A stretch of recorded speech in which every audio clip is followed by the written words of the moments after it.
parties stipulate to the presence of the jury. Yes, Your Honor. You may be seated. All right, welcome back, ladies and gentlemen. I hope you had a good weekend. I apologize for the delay. We had a legal issue that I did need to decide before we brought you in, so I do appreciate your patience in that matter.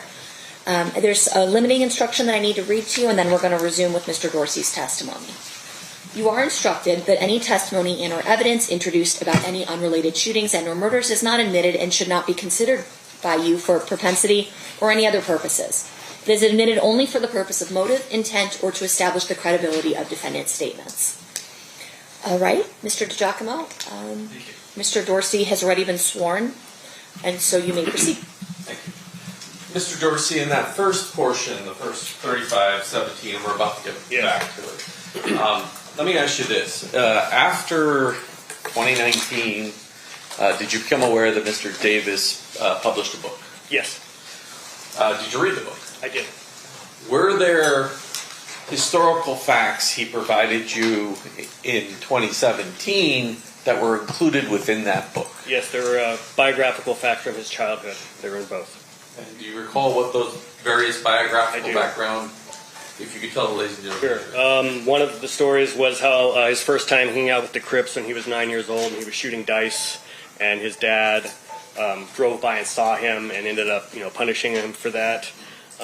He talked about playing Pop Warner football with Suge Knight, and not just that, but also he talked about going to Suge's house after they would win for parties in their backyard, like pool parties. He talked about a baseball coach at the Compton College who was dealing drugs. I think Keffe was like in middle schooler, and he started running as kind of a courier for that guy. It was his first introduction to the drug game.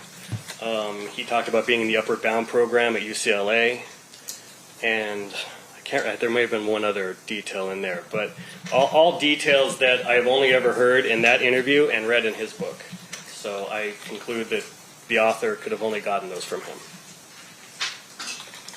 All right, Judge, I'm going to do a little bit to fast forward this to 35-17, I think we were at. And we put on record. We put on record when you paused it. Did you write that down? It was 35-17 was where we paused it. And so I'm trying to get there. This program doesn't make it real easy to just jump that far. Sounds good. Nope, he went a little too far. Yeah. You don't think?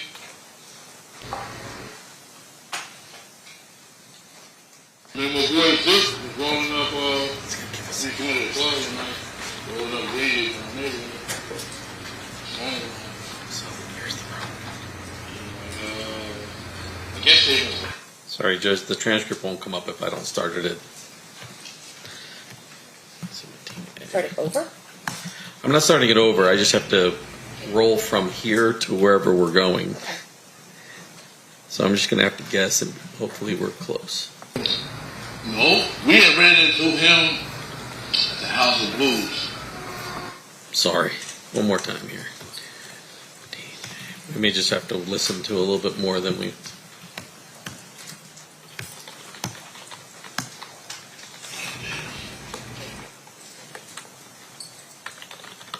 Just that night, seemed like dude stuck his head up my ass on me. You know what I'm saying? He's a special agent in charge, and he made it fun of me. It was just that night that dude made my life a little bit.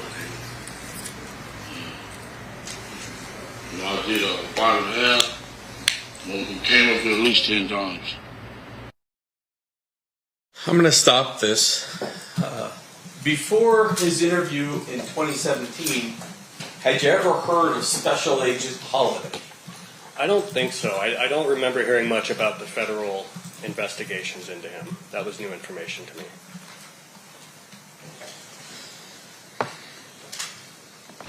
Told the warden, we got up here, he's a serial killer. I'm like, oh, fuck. You know what I'm saying? Kill them rappers. How did it, evolve? You guys were cool, and then you hung out a lot together? When these people come to California, usually we meet up and have fun. I was a baller. In fact, I was doing better than him back then. Shit. Fun, man. Did he ever talk about Shook? Did he ever talk about getting scared? You fucked up. Is that? I said, did he ever talk about Shook? Did he ever talk about being scared and like, all the bullshit, going back and forth, the East Coast, West Coast shit? You talked about that later on in our relationship. That's right. Well, that's what I mean. Like, when did we get to that spot, that place where you guys were talking about that? I remember my boy Zip was rolling up, he was going to the club one night, rolling up Greenleaf in the neighborhood. His phone rang. He was like, I guess they must have fucking played it. Something, I don't know. He's like, man, let me speak to Keffe. So I got on the phone. What's up, dog? He's like, man, I'm giving a concert out there. We're on a tour on the West Coast. That's what was, think it's cool to come out there? I just said, why it wouldn't be cool? He's like, the big CEO guy. CEO guy? He's like, yeah, the big guy. I knew what he was talking about. He was like cold or shit. I guess I was kind of scared of the guy. So we went to the Irvine Meadows. It was something. Oh, this is Irvine. He had the hottest song out in the world. You know what I'm saying? Shit, that song was One More Chance. Boogie on the stage. Suge was right there. So I came off the stage, he asked me, man, how you know that? Same way I know you. I took it after that. So then, after that, we went to the San Diego concert. Matter of fact, the Dallas Cowboys stayed in the same hotel we stayed in. It's good. He's telling all the That was same cool, details yeah, as he did 10 years ago. Hey, and all the balls would go all around that mother for the Dallas Football Cowboys. team, I was ready for Troy Aikman. You know what I'm saying? I don't know if we can get you in trouble or not, but the balls was all around the yeah. Then we went to the Anaheim. That was on the Halloween night. Perfect. Halloween. Halloween night. Was cool there too. And he just give you passes for everyone, like everyone would go to concerts. I just go to the tickets with the little homies. I was riding in the van. I was on the stage with him every time. You get to hang out with Biggie, obviously, right? Yeah, Big was cool. Cool dude and everything like that. So when did Puffy start talking about, Suge on a real serious level?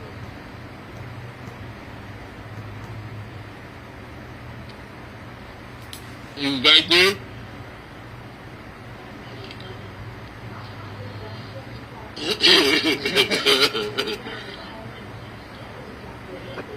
Oh, we already established that. Yeah.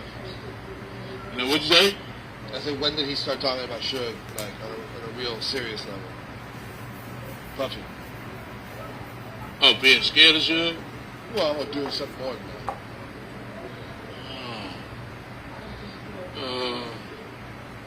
I ain't really comfortable talking about that right now. When you see me in that suit, you got me, alright? Okay. I've been and thought that out. Okay. So let's take a break. Okay. You can go smoke. Can you be back here in 10 minutes? I want to get more before the 2 o'clock. Deadline. Yeah. And you got to give me to my wife. Because she did take me back. You know, I might have not been here. What do you mean? Do you want me to? I said I might have not been here for. Oh, of course, yeah. But she's Well, not down. right, She's not down there with you, right? She's in the hotel. Yes. Oh, okay. I thought you meant like. Well, I got to take care of her. Yeah, of course. After After lunch, we'll do a little more, and then you're done. Okay. All right. I'm going to smoke with Is that cool?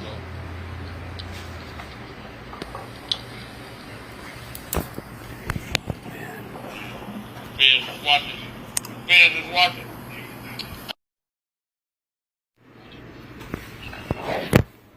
Got to come Mr. Dorsey, is that an example where maybe the tape was running before you now restart the recorder? Correct, yeah.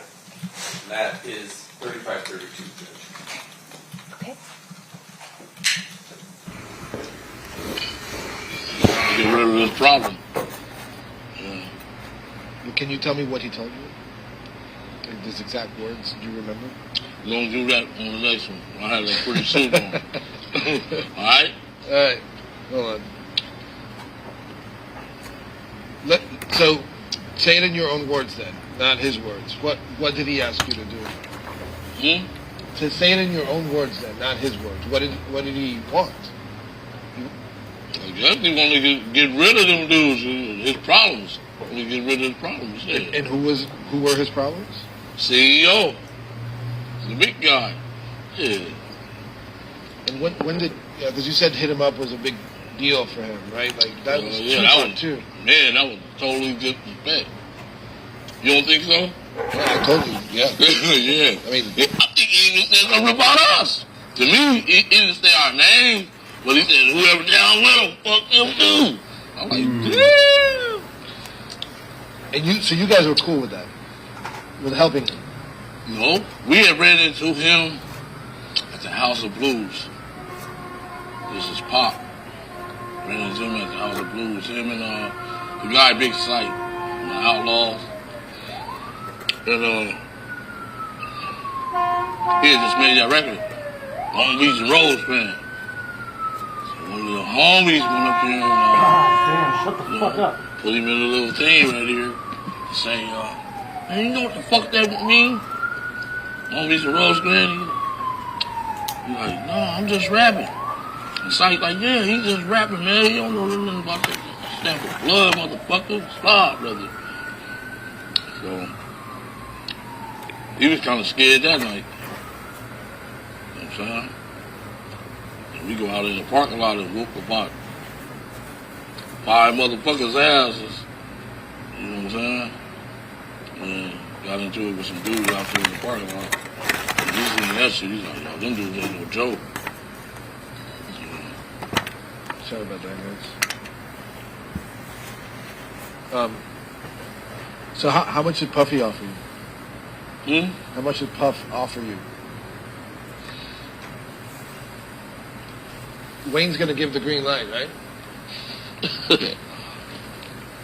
I don't have a good answer for you when I have one that suit on. I'm gonna take it through for you. Exactly, you know what I'm saying, the rate. But he offered you. Can you just say he offered us some money or something like that? Can you say that it was money at least? Yes, it was money. Yeah, offered us money. Yeah. Yeah, he was kind of scared of that. He was really scared of the dudes. You know what I'm saying? Because Puff wasn't no game. He was out of college and all that, performing arts school and all that shit. He ain't with that street life. But the really beef should have had was it should have been with Wu-Tang. Wu-Tang them the one was doing the damn food after the food at the Shorts concert. They was calling you out. You two was picking some fucking kids, Junior Mafia. These are kids. You a grown ass man. You know what I'm saying? But the beef should have been with the Wu-Tang. He wanted to take it out on the bad boys, some kids, you know, start up, you know what I'm saying, push his way around. Well, that's because Tupac was having that shit. Lit. Biggie. Yeah, he was So lit. Suge hooked up with Tupac and said, all right, we're going against this. This before he got out of jail, though. Remember the Source Awards? He was like, every once in a while, like, you ain't got no love for two, you ain't got no love for the West Coast. Remember saying that? Yeah. All that shit really, I feel it was a jealousy thing. He should have just been happy, Suge should have been happy. You making money, and this dude's making money. Be proud of each other, you know what I'm saying? Fuck you want to bring each other down for? So why'd you want to get involved in that? I didn't want to get involved in that shit. They brought it to us.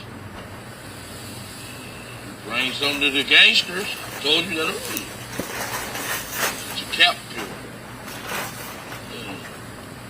Yeah, I hear you. Is it true that Biggie and those guys from Bad Boy used to hang out? They never really come. That's a whole lot. Philly, it's they had some bad cops around shit. I read something about them hanging out in your girl's house in California Street. They never No pictures of that? never hung out there. Promise. You know what I'm saying? So let's cut to let's talk about Orlando. We have 10 minutes before we cut out for lunch. So I want to know like who your nephew is. You know, not a lot of stuff to know about him. You know, who is he? How old is he? What kind of family? Tell me a little bit about him. Yeah. Who are we talking about? He's well respected, intelligent. Who, Orlando? Orlando. My nephew Orlando. Well respected, good student in school. Everybody loved him. You know what I'm saying? He's just a likable guy. Everybody loved him. And he liked the Tupac too.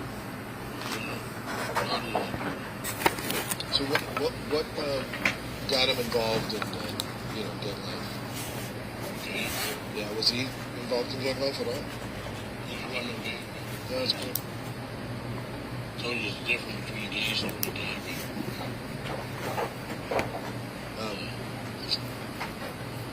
You want to talk to me about what happened at Lakewood Mall with Trevor Lane? Thing about the chain? Okay. I wasn't there. Yeah, I know, but you can tell me the story because there's only so many Okay. people who know it. The guy, one of my little homies, wanted to play college football. He was on scholarship. He was at the wanted to help him get some stuff, like tennis shoes and sweats, and clothes and stuff, so he can send him over college. So he was there waiting on it, and then the homies come up there. And Trayvon, the three death row guys were there.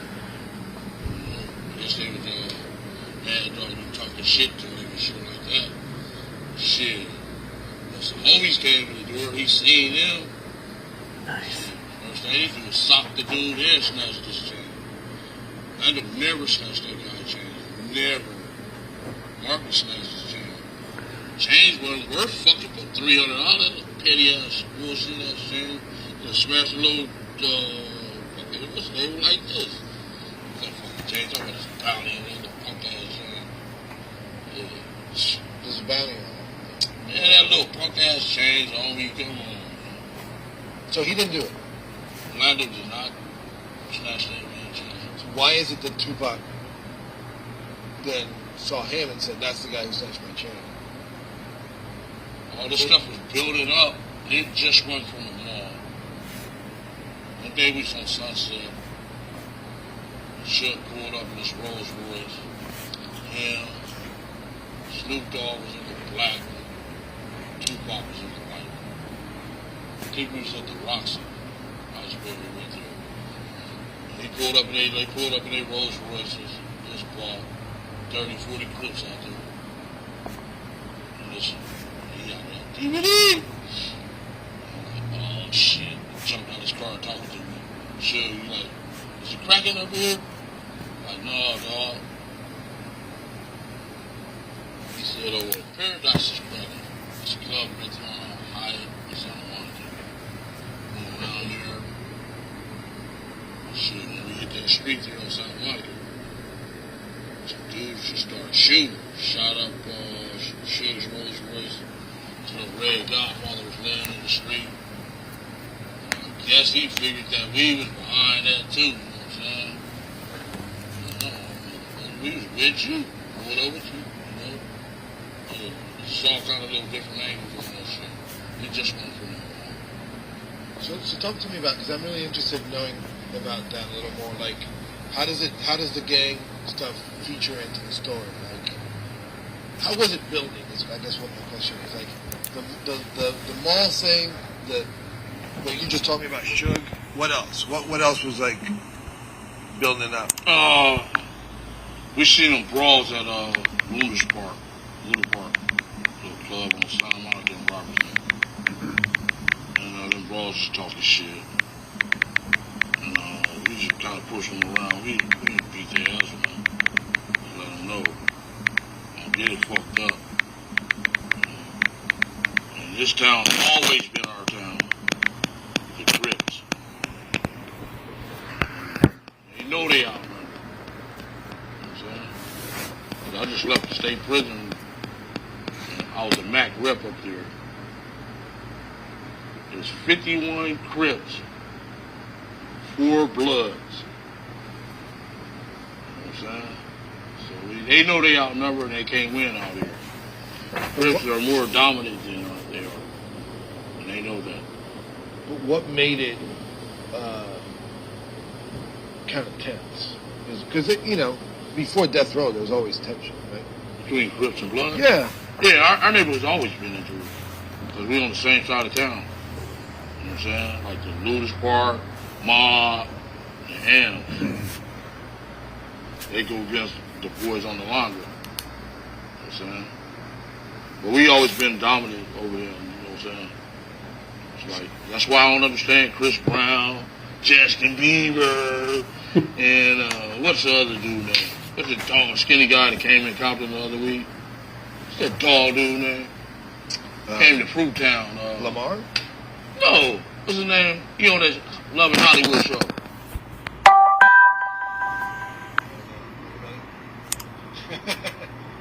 Soldier Boy and all.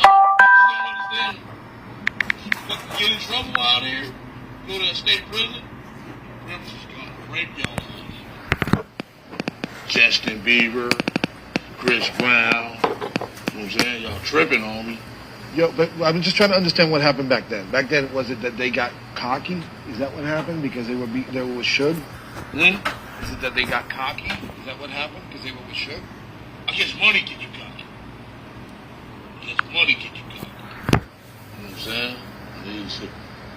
They even beat up a rolling 60 and killed the guy at the club. Said DJ Quick and they jumped on the dude and all that shit. That's what I figured that shooting was about on Santa Monica that day when his hat was in the street I was just telling you about. Damn, I guess they gonna get his ass. So this is more gang related than we think. It's not just East Coast, West Coast shit.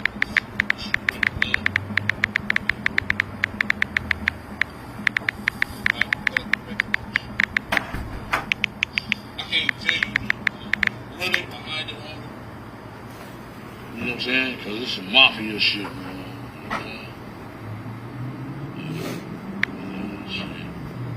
Family's still out there. Yeah.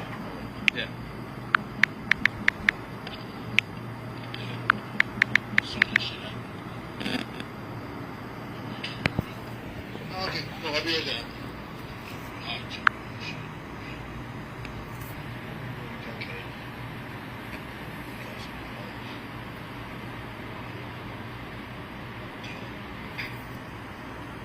She had the same voice. Feel me? I was just a street man, and he was just a studio man, business one. And the FBI thing we hit there because he stopped being the boss. That's why he jumped on it so fast. They, you know, and I can't really put him out there like that because he's still out there. You know what I'm saying? He's like, my families go back since the 30s. You know what I'm saying? Yeah. And there ain't no Harry over either. Yeah, no. But I mean, yeah, Suge might We had the same boss. Suge might be in jail for the rest of his life. Yeah, you right. No, I think the police are gonna start though. Good. All of them gonna go around. All them crooked cops and shit, we was really up against it, on one of the city of Compton, they got Reddy, right? Reddy Jr., Sergeant Reynolds, the mayor, all these dirty motherfuckers, you know what I'm saying? So we was gonna eventually have to have some shootouts with them motherfuckers. You know what I'm saying? It just got busted too, though. I loved it. I like, yeah! They didn't get the main one though. They didn't get the main fucking dude. He just running around. He's still a cop too. They got Reggie and his dad. Huh? They got Reggie and his dad. I said they didn't get the main one. His name Reynolds. Oh, really? Sergeant Reynolds. Pulled over my 60 keys. He was making my life miserable. Clients abroad. Being jealous abroad. Dirty. They didn't get his ass. That precinct was dirty as fuck. Yes, it was. And we was lived out there with him. Even the mayor, his councilmen, we up there eating at IHOP Mill Lane. And here come the mayor. Man, you better sit your ass down, fool, and kill your ass. You know what I'm saying? Stupid bitch. You know? That dude was stupid. Wasn't that Bradley? Omar Bradley? Yeah. That dude was stupid on. Let's eat some food, man. All right, thank you guys. We're back in 45. Are you leaving? No, I'm talking about that. You're just there looking dapper? Wait till you see my suits, homie. Yeah. Thanks. All right, what's up? You got a big murder rap? Yeah. Can I see it? Yeah. Where were you eating? Was it? Just bring it to where we eating. Oh, yeah, okay. Where are we eating? Oh, it's in there, okay. Okay. You talking about Craig Caden's book?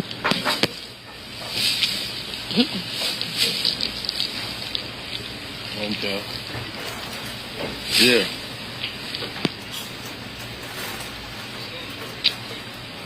Don't say nothing about no people. That's Wayne.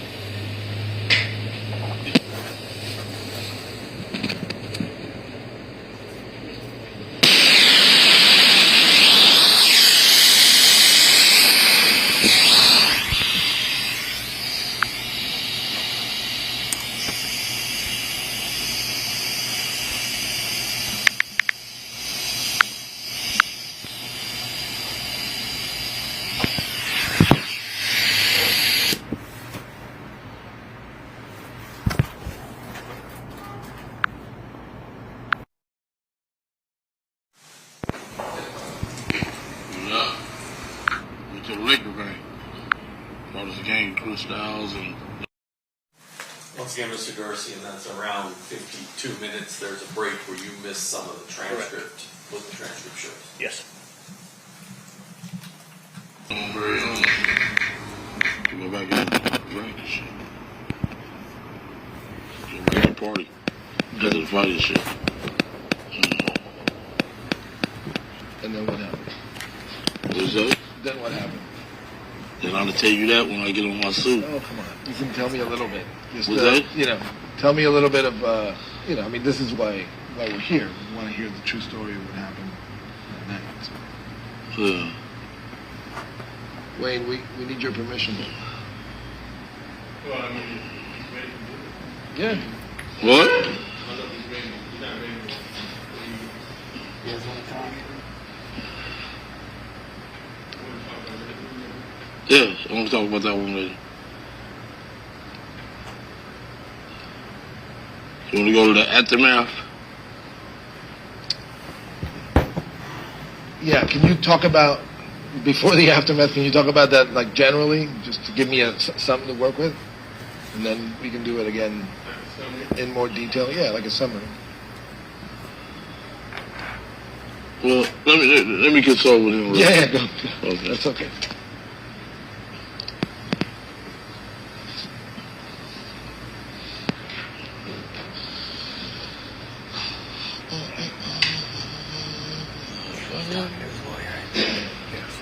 Ray, the guy over there. I thought we weren't going to say that, dude. Okay. He just trying to especially get you know, you say make it. What? I'll turn it on there. The screen ready to go? No. That's okay. I you need to tell him that. So we got to, that's some shit we got to discuss. I mean, I don't know exactly. Hello. Hello?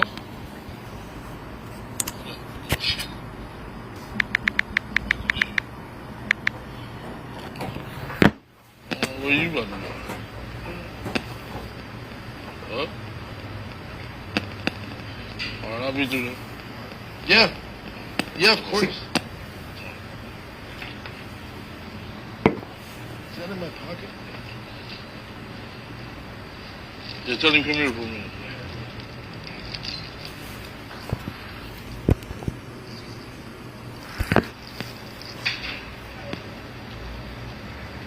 You don't have to go into this. Listen. We got to consult with the U.S. Attorney. You don't want to get you locked up. You don't want to lock Do you? No, of course not. Okay. All right. Yeah, we got this control. So by the next time, I didn't. He asked me to come down here last week, but I never did get a chance to talk to him. That's why I wasn't ready for it. But y'all push me hard. You know what I'm saying? I want to know what I can say and what I can't say. So I got to discuss that because that dude can put me in fucking jail. Give me the death penalty. Did you have to protect them? They can give me the death penalty on me. It just wasn't him. He was just a fucking. He was just like a fucking. He was like my dessert. What you say? You hear me? Yeah. It's way more than him. The thing I think this is an area where he may not he wants to have his words straight. Right. So let's do this on the next one. Okay. Once I get told with him and he tell me what you can do. yeah. Okay. You don't want to get me locked up. No. He's still going to address it. It's just that You gonna he's saying, Yeah, I just got to go to sober with him. I didn't want to tell y'all that just morning and stuff like that. The dude said, come talk to him before I do this. If he didn't do it, why is he afraid of getting the death Because penalty? if I make him look like an asshole, they're going to lock me up. but he's going to address it. Yeah. Okay? Yeah. That's why I wanted to consult No, him that's no first. problem. Yeah. Y'all forced me to do this. So where you want to pick it up? The story. Where do you want to go right now? Because he said. You want to do the aftermath? Yeah. Okay. Okay. You might as well just run away. Well, The man's got to eat. yeah. Did you? No, I'm messing with him. You got food, right? Yeah. It's amazing. He just said that.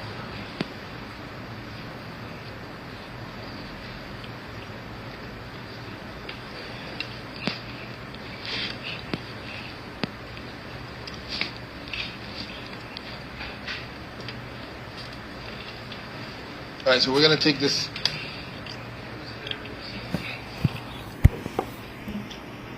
After the fact, after the murder, yeah. The aftermath. We go. We get home. So we on my street. It's about 4:15. Reggie Wright Sr. You know, he was the captain of the Compton Police back then. I guess he must have did his war room with the oncoming shift. As soon as he did that shit, that motherfucker jumped in that police car, came up my motherfucking street, ran the stop sign and everything, doing about 70. Pulled up on the wrong side of the street, jumped out of his car, said, listen here, you motherfucking Keffe D. You motherfuckers killed my motherfucking son, the belts is coming off. I'm like, man, what the fuck is you talking about? He's like, you heard me, motherfucker. I'm like, damn. So, with my immediate crew, I said, look like they trying to get into it. Trying to get in. So we got to watch these motherfuckers. So we stopped hanging around there right then. We seen they had the back of the police. What does he mean by like my son? His son is fucking Suge, man. He's Suge's man. You know what I'm saying? All them, they from the same neighborhood and everything. David, Mac, all them dudes, man. So we really had it rough. So we might have to go to war with the police. You know what I'm saying? It wasn't just the gang members. They had the police shit. Right. Feel me? Who else? Was there anybody else after you? I don't know. You know what I'm saying? They got a lot of deranged fans and everything. You know what I'm saying? Shit, some girl might. You know what I'm saying? When did the cops finally get to you? No. When we got back, the Moon Man on MTV was like, Keffe D nephew. So it looked like Suge told from day one. You know what I'm saying? So like that motherfucker told from day one, Keffe D nephew. Why the fuck you use my fucking name? You know what I'm saying? I just didn't understand that, you know? Keffe D nephew. Moon Man coming on every hour. You know the little Moon Man? Like, damn. You know? Kind of fucking my life. My connection called me. They said, come meet me. Goes to condo and that's a public. We met him at the Chevron right there.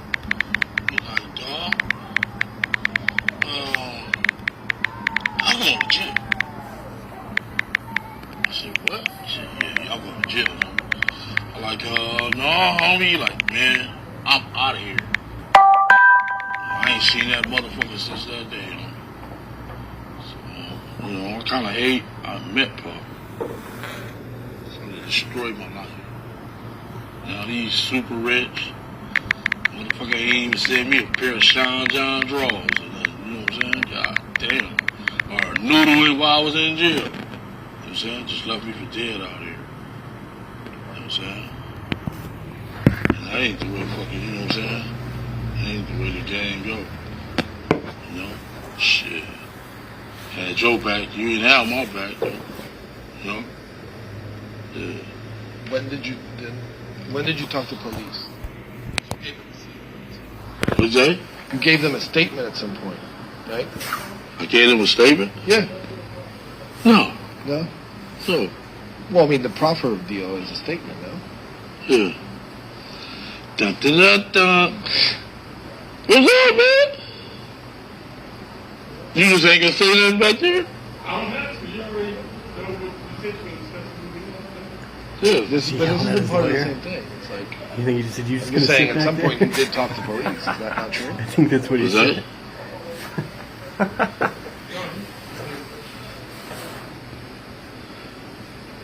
Remember what I told you outside? That's why I didn't want to do this today. Right. Well, I mean, You know, some shit to give me motherfucking, you know. Right. If you say you got that Yeah. All right, I hear you. Well, yeah. Dude asked me to meet him last week, but I wasn't able, man. My wife was sick, homie. I could have had all your answers, you know what I'm saying? Yeah. I didn't want to tell you all my business like that, you know, but force my hand. I blame Tara. All right. Yeah. Yeah. Let me just see what I can talk to you about that, because a lot of the stuff I have here is about that night. You know? Okay. Yeah. I'm gonna have all the answers, though. I swear. So you're not talking about it? Is that what we're saying? I think. Can you talk about Zip and talking to Puff afterwards? Zip and Puff? Yeah, I mean, at some point you needed to talk to them about shit. Is that the same shit? Yeah. Was it?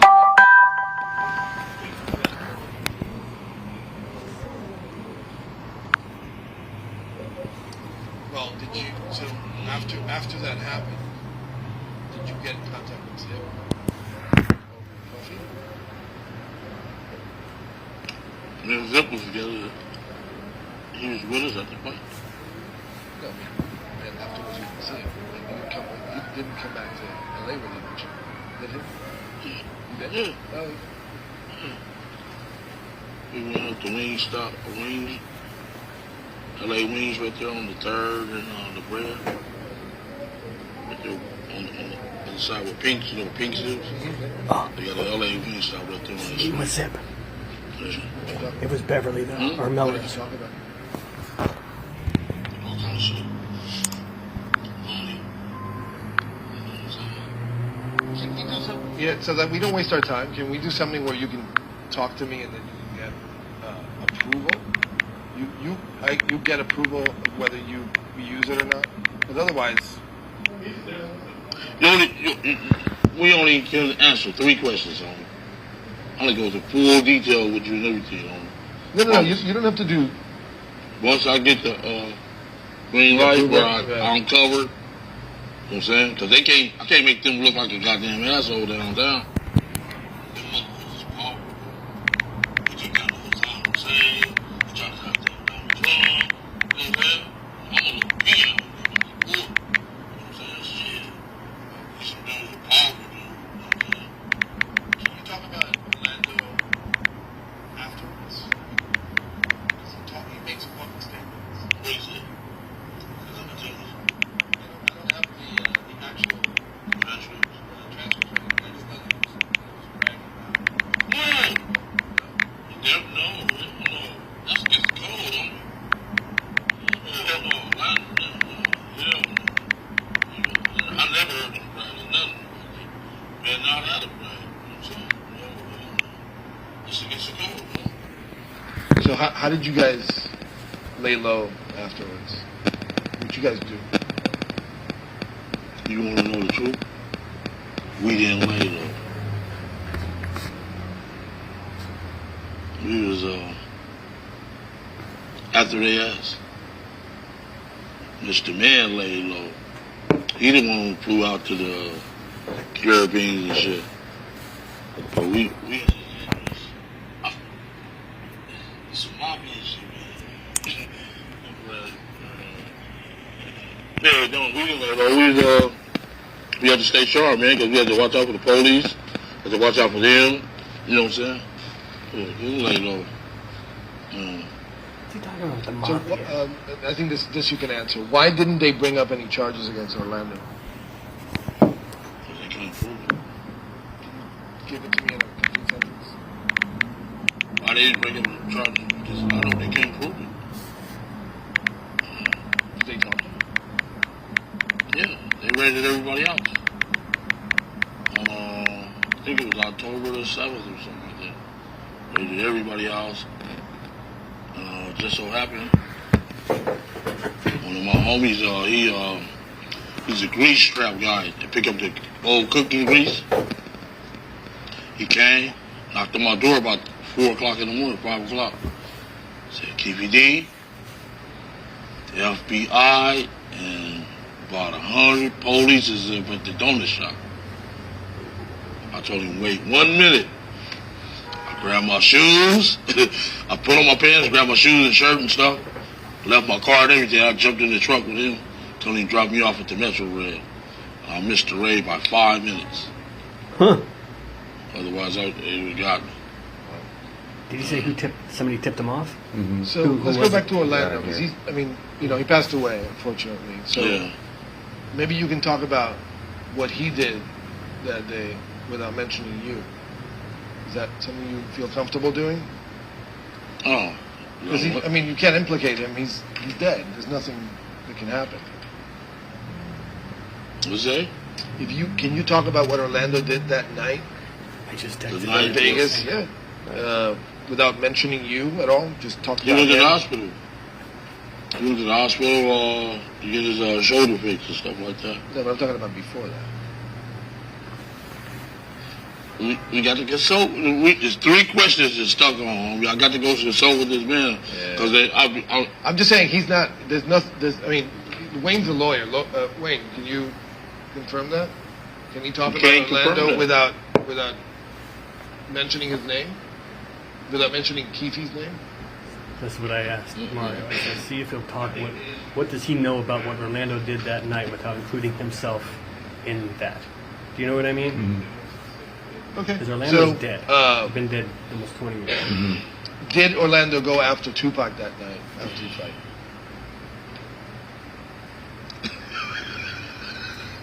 Huh? I got to do my job. No, he didn't go after Tupac. He did not. Man, wait till I get on the suit, man. You keep on. Let's go somewhere else. You want to talk about Paul? Something like that? You're not gonna talk about it. What's that? I did. He didn't want to answer, but I'll ask you. Okay. Did you try to get money from Puffy after the fact for the deal that you had arranged with him? No, because it was hot. You know what I'm saying? You just can't jump out there like that. You got to be smart in this game. You know what I'm saying? Otherwise, they'd take your ass down. They would have been to our ass down. You know what I'm saying? And So what was your plan? I seen him about maybe like 6 months later at the House of Blues right there. And he invited us to the Pretty Pictures Museum the night before. And we went up there, fought. He was up there partying. I seen him at the Pretty Pictures Museum. And he like, TBD, the FBI is all over us. You know what I'm saying, if you want to catch our heat, you know what I'm saying?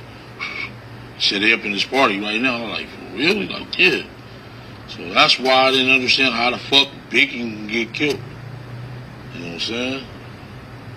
If the FBI out around here, you know what I'm saying? Said they up in the party and everything ever since we got off the plane. Like, fuck. God, I just thought of something I never thought of.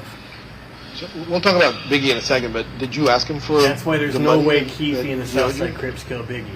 Was that? Did you ask him for the Fucking money Puff that he Pull owed and the you? FBI are all over. No, Yeah. So Keffe would Shit, have we been got like, the fuck, the FBI FBI around. are outside right now. Money, bro. Murder's off. We can't kill him right now. That's Yeah, what of course. it is. God, I'd never put that together before. No. And what's is it true that there's a rumor going around that Zip got half the money?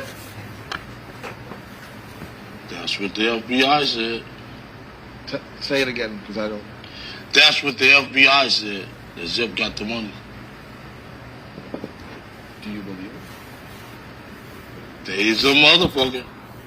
See Donald Trump. Trump Jr. right now in trouble.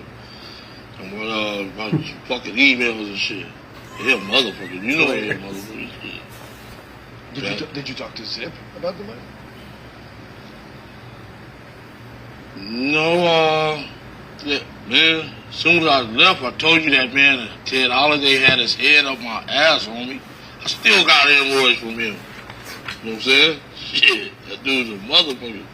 He head of the major crime unit, shit. That dude's a motherfucker, dude. You know? So, but here's the thing. You're not upset about not getting paid? Were you not upset about not getting paid? It's the time to get paid. I was trying to pick the perfect spot, dude. You know what I'm saying? What I'm trying to just pick the perfect spot. spot? All right, let me just backtrack here for a second. What does he mean by that? Yeah, you can switch over. Yeah, He's afraid to talk in this office building. Yeah. He wants like this. He wants to be in like a warehouse He or wants to be somewhere. like, yeah. He wants to save him. Like his. I don't know if they come up with the spot or what, but yeah, he doesn't want to be here.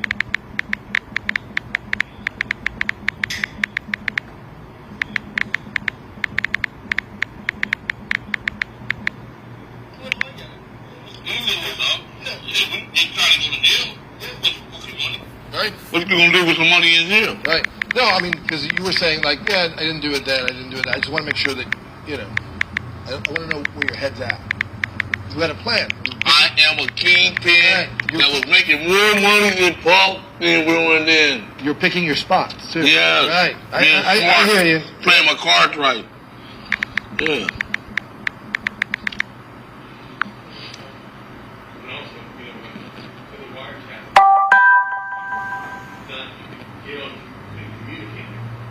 Not at all. We was up under a microscope.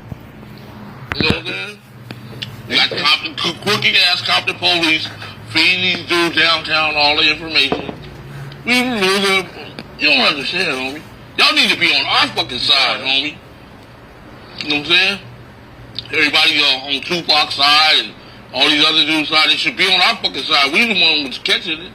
Had crooked Compton police, crooked Rampart. You know what I'm saying? Right. They telling them people downtown the FBI shit. You know what I'm saying? Yeah. Yeah. No, I hear you. Yeah, I mean, we was up against it, homie. It's the shit that's coming out right now. You know, maybe we can talk about that sensitive stuff, like, you know, on the street somewhere. You know what I mean? Like, bring a camera. So, okay, so, just give me a second. Just make sure.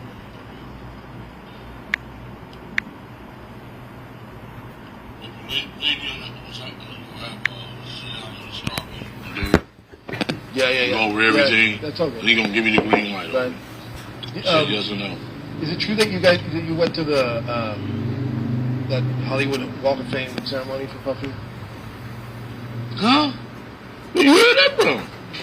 Him. He said it. Damn. Yeah. When he got to start. Hollywood Walk of Fame. There's too many people, so you couldn't really get close to them. Good, he confirmed it. One of my boys is there, bro. They told me about the club. When? Society, we will keep it out and all that other shit. You know, man, there's a couple more dudes that I know him, you know. And he like, man, post every quarter post, they be like $20,000 worth of clothes. Like, ain't that a bitch? So a couple of times I called Daddy's house. He never returned my fucking calls or none of that shit. You know what I'm saying? So I guess he was just trying to wash his hands with us, whatever. Like, fuck them. And that's wrong. That ain't the way it go, you know what I'm saying? Had your fucking back, supposed to have our fucking back. You know what I'm saying? He don't know what we was up against out here. You know, I hate I took that fucking phone call from his ass. You know what I'm saying? Otherwise, we wouldn't have the crooked cops on our ass. We wouldn't, you know what I'm saying? Because me and Sugar was friends, motherfucker. We've been knowing each other since we was 9, 10 years old. I'm tripping though. Yeah. I'm kind of mad at the dude, dog. You know what I'm talking about? Puffy, yeah, I'm kind of mad at him. Yeah. And there was never any, after you stopped trying after a while, there was never any contact. Yeah, no contact. Yeah. Why? Let's go to Biggie. So, he invited you to the Peterson Museum, to that vibe party. Yeah. Yeah. You said there were too many people there. The feds were there. Yeah, he said that. Right. So that wasn't the place or the time, right? Hell no. The FBI there, they see us together. You know, they put shit together. But why did you go in the first place? Why did I go? Because he thought smashing parties on me and all that, you know what I'm saying? He was just literally invited. You know what I'm saying?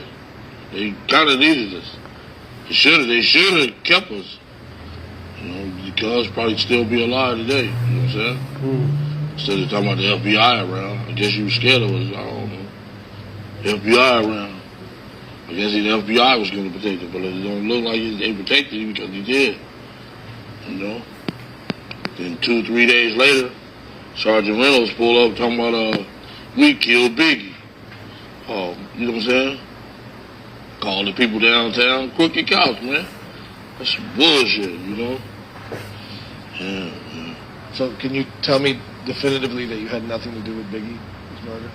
Nothing. Can you give me a full sentence? We had nothing to do with no Biggie Smalls murder. Boy, Biggie was our friend. Why would we want to kill our, you know?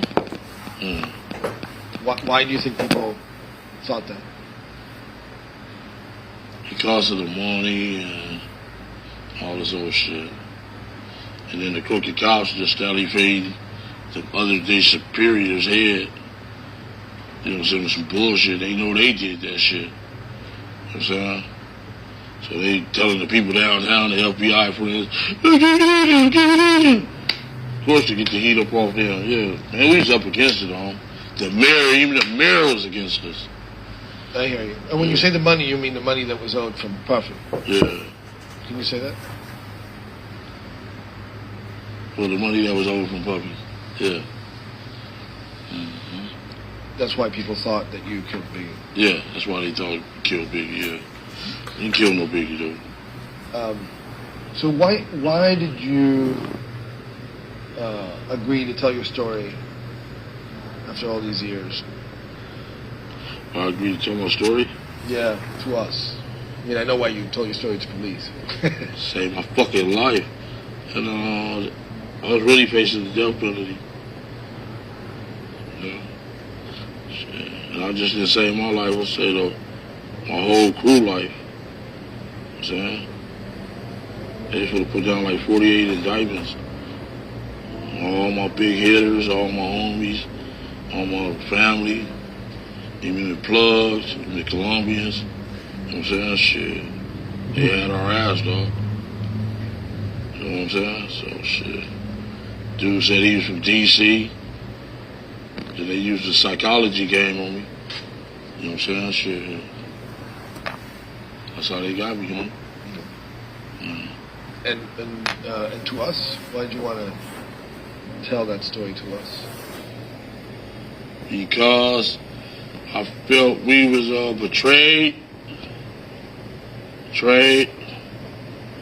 Then, you know, just the way we was done by the crooked cops, the media, everybody, you know what I'm saying? I was wronged. We was wronged, really, you know what I'm saying? Yeah. Dude, they come raid our house. Sugar friends come raid our house, take our guns. You know, that shit wrong. Shit just totally wrong. You know, people think we was lying about the shit. Shit just hit the fan last week. Reggie Wright, senior and junior. That you know that they crooked. Yeah. Tell me about that. Like, 'cause I think you touched on it, but I want to know more about like Suge enlisting crooked cops to help him out. What was that about? I don't know what the fuck it was about. It was smart though. King move. You know what I'm saying? Shit. You know? Shit. But what you do in the dark don't come to the light. That shit is for the hit the fan. You know what I'm saying? Shit. Like they say, you ain't bigger than the law. And FBI is a motherfucker. They take your ass down. Shit. I ain't no better than Noriega. I ain't no better than fucking Don Hussein. None of them son of a bitches. You know what I'm saying? John Gotti or none of them. They took them down. I'm a peon to them. You know what I'm saying? But was that widely known that Suge was hanging around, was like protected by cops? Hell yeah. Everybody knew that, yeah. Knew what? Knew that he was protected by crooked ass cops. Son of a dirty motherfuckers. I wish I could tell you everything, but you know what I'm saying? Yeah. But Tell you every fucking thing. did that ever give you pause to fuck with Suge? Like, did you ever say I shouldn't fuck with Suge because you know these cops are gonna be on my ass afterwards?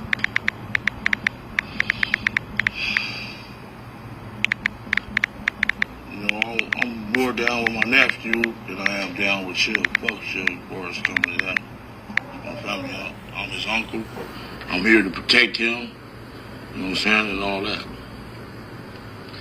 Was there ever a time where you felt bad about Tupac?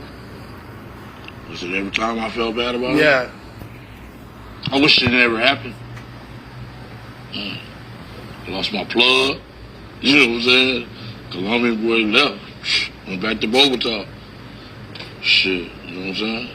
Yeah, I hated it happen. Can you say what? So you wish what hadn't happened? I wish that never happened to Tupac because shit, it changed my whole fucking life. You know what I'm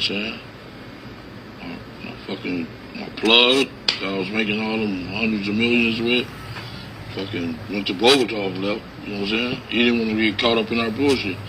And I wish I would have listened to him. I should have jumped on the plane with his ass to Bogota. You know what I'm saying? Yeah. Oh, yeah, okay. All right, That's okay. That's my son. And my wife, they on my ass. We're almost out. Okay. Was that? Yeah, of course. Yeah, sorry, you have to repeat it because the phone was ringing. Okay, about the Bogota? No. About Tupac. Like, did you ever feel bad? I mean, this is a kid on, the prime of his life. I was like, An artist that everyone loves. to me, it was an ignorant kid in the prime of his life doing stupid shit out here. How so? Also, he shot the police in Atlanta. You know what I'm saying? Jumped on my nephew, him and his little gang. You know, you're a rapper. Stay in your lane. You know what I'm saying? Stay in your fucking lane. You're not a gangster. You're a fucking rapper. Like I told you earlier. Stay in your fucking lane, dude. You know what I'm saying? You're not doing what we doing. You know what I'm saying? So he should have just stayed in his lane. I hate it happened to him. Stuff like that. And, it really changed my fucking life. You know what I'm saying? My plug left. Shit, I met him. I'm out of here. Y'all going to jail. Wish I would have been on the plane with his motherfucking ass. You know what I'm saying? Shit. I hate it happen, bro.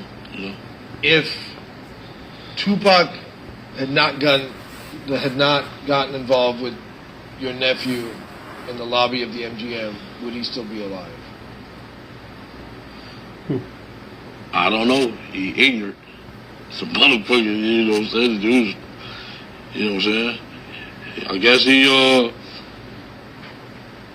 he went with that mob, and that shit went through his head on me. You know what I'm saying? That's the way I feel about it.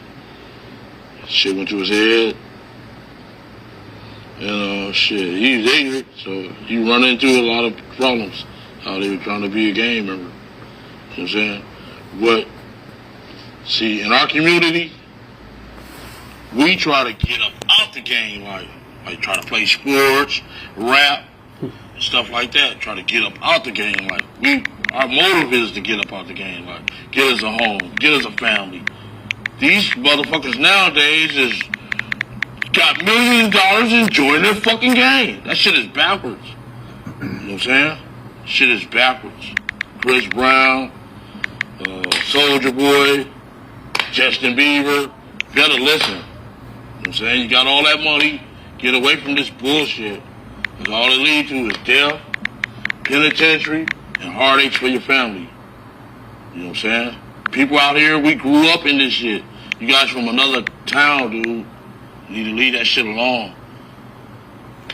Take it from KBD, leave that shit alone, boy. So let me ask that question again. I really like that answer, by the way. I think it's true. It's like everyone's coming, you know. Yeah, this dude from Virginia, he coming being gang members. That's stupid. That's backwards. So is the real gang members is trying to get up out this shit. If that shit hadn't happened with Orlando, would you have left it alone that day? Yes. Me and Suge is friends. We were friends. We grew up together. Shit when the shit that never happened. You know what I'm saying? Well, that shit shouldn't have never happened. Because me and this guy grew up together. We was friends since we was kids. You know what I'm saying? I want to tell you the whole truth about this shit, about the balls. That's okay, but this brings up a good question. Did Suge know that who he was dealing with Orlando? Did he know that he was your nephew? I told you, Moon Man came and said, KBD nephew. LA Times, KBD nephew. No, I don't mean then. I mean before. What? Before he kicked him in the head. I don't know. I think that was a stupid choice. But he did say that night, he told them police that night that KBD nephew, KBD nephew. You know what I'm saying? He did say that. You know what I'm saying? He keep on saying he ain't said nothing. Bitch, you know you said something. You know what I'm saying? Why you use my name? That's what I don't understand. Right. You know what I'm saying? He trying to get me arrested too. Right. Yeah. Orlando had a deal, right? To testify for Suge. Can you talk about that? What's that? You heard me. Orlando had a deal to testify for Suge at one point. You taking all the stories out of my book. You know what I'm saying? Yeah. You make my book no good no more. Hey, this is good promotion for your book. What's that? This is good promotion for your book. Oh, you know about that too? You just told me about your book. No, I'm talking about the meeting. I don't know. Is there any truth to that? What? That Orlando agreed to a deal to testify for Suge?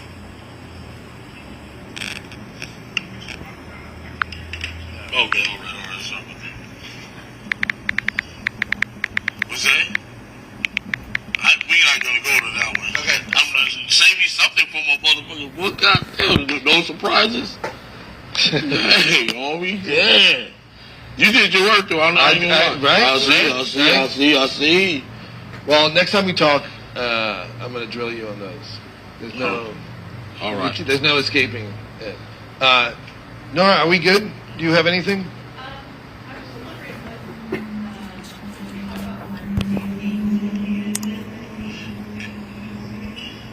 Yeah, you feel comfortable talking about that? She said, can you talk about the hierarchy of, or maybe like being a kingpin? Yeah, like how, how's the structure? Like how's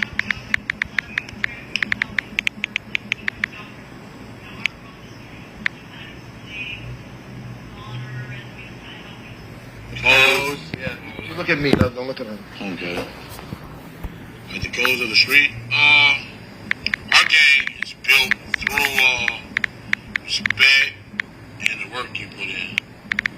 And as far as power, you know what I'm saying? That's the way our gang is.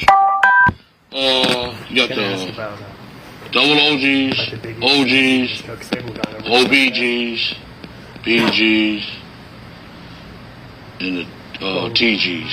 Tell him to tell him where he was. And the OTSs and yeah, that's where our game is instructed. So I could fall in the double OG because I was there when the gang was instructed. So this way it goes. People will you either become a gang banger as you get older or a gangster. Or go to school or get a job. You know what I'm saying? By 25, that's when you determine whether you're gonna be who you're gonna be. You're gonna be a gang banger, a little, you know what I'm saying, drinking, smoking weed and stuff all day long, with your pants hanging down. Or you gonna get a job, that means you out the game. Or are you gonna become a gangster, you know what I'm saying, for the gang. You know, that's where our gang is structured, yeah. Do you think that Suge ran the label like a gang? Yeah. Yes. He kind of hired all gang members. You know what I'm saying? Yeah. He hired all gang members. So who was he in the structure? Who was Suge in the structure? I guess his money gave him the power. You know what I'm saying? How people listen to him. You know, money is power. You know, and shit, I guess they... Well, we knew he was a bust, the Crips did. I know our side of town did, because we played football with the guy. You know what I'm saying? Right.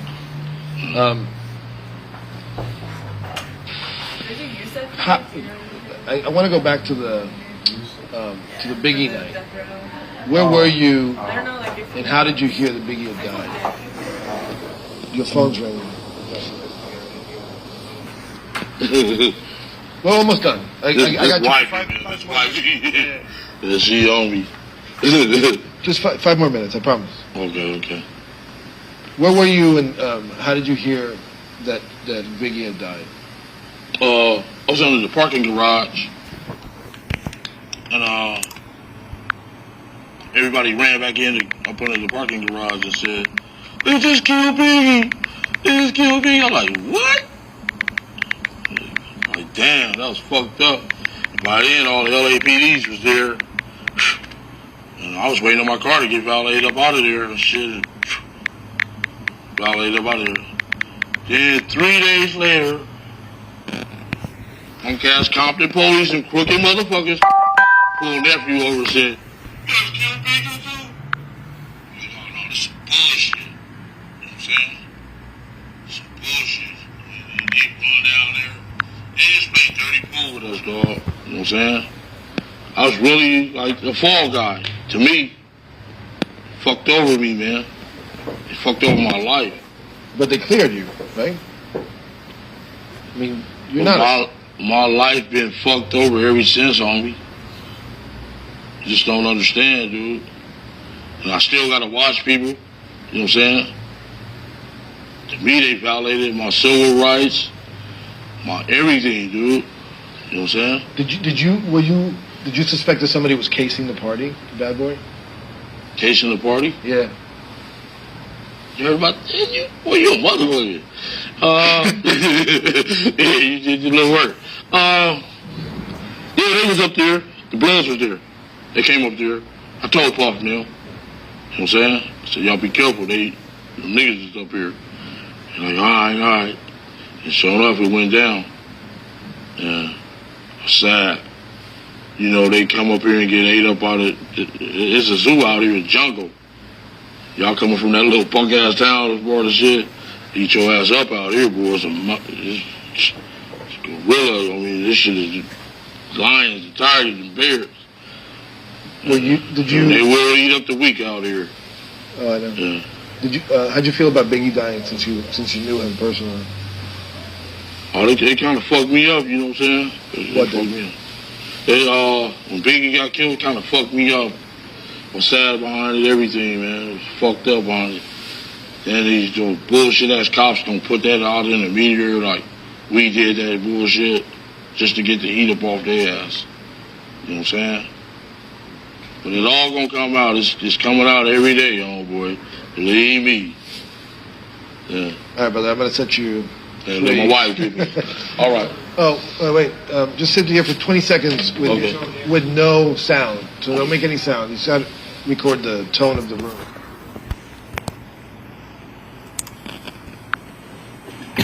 This is ringtone.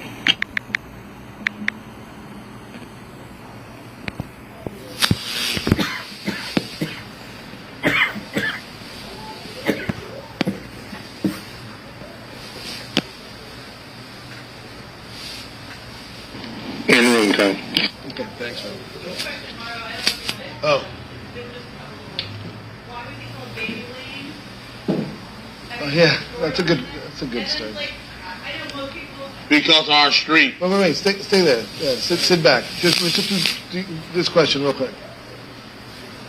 Sorry, I thought you were done. That was your only question before. Okay.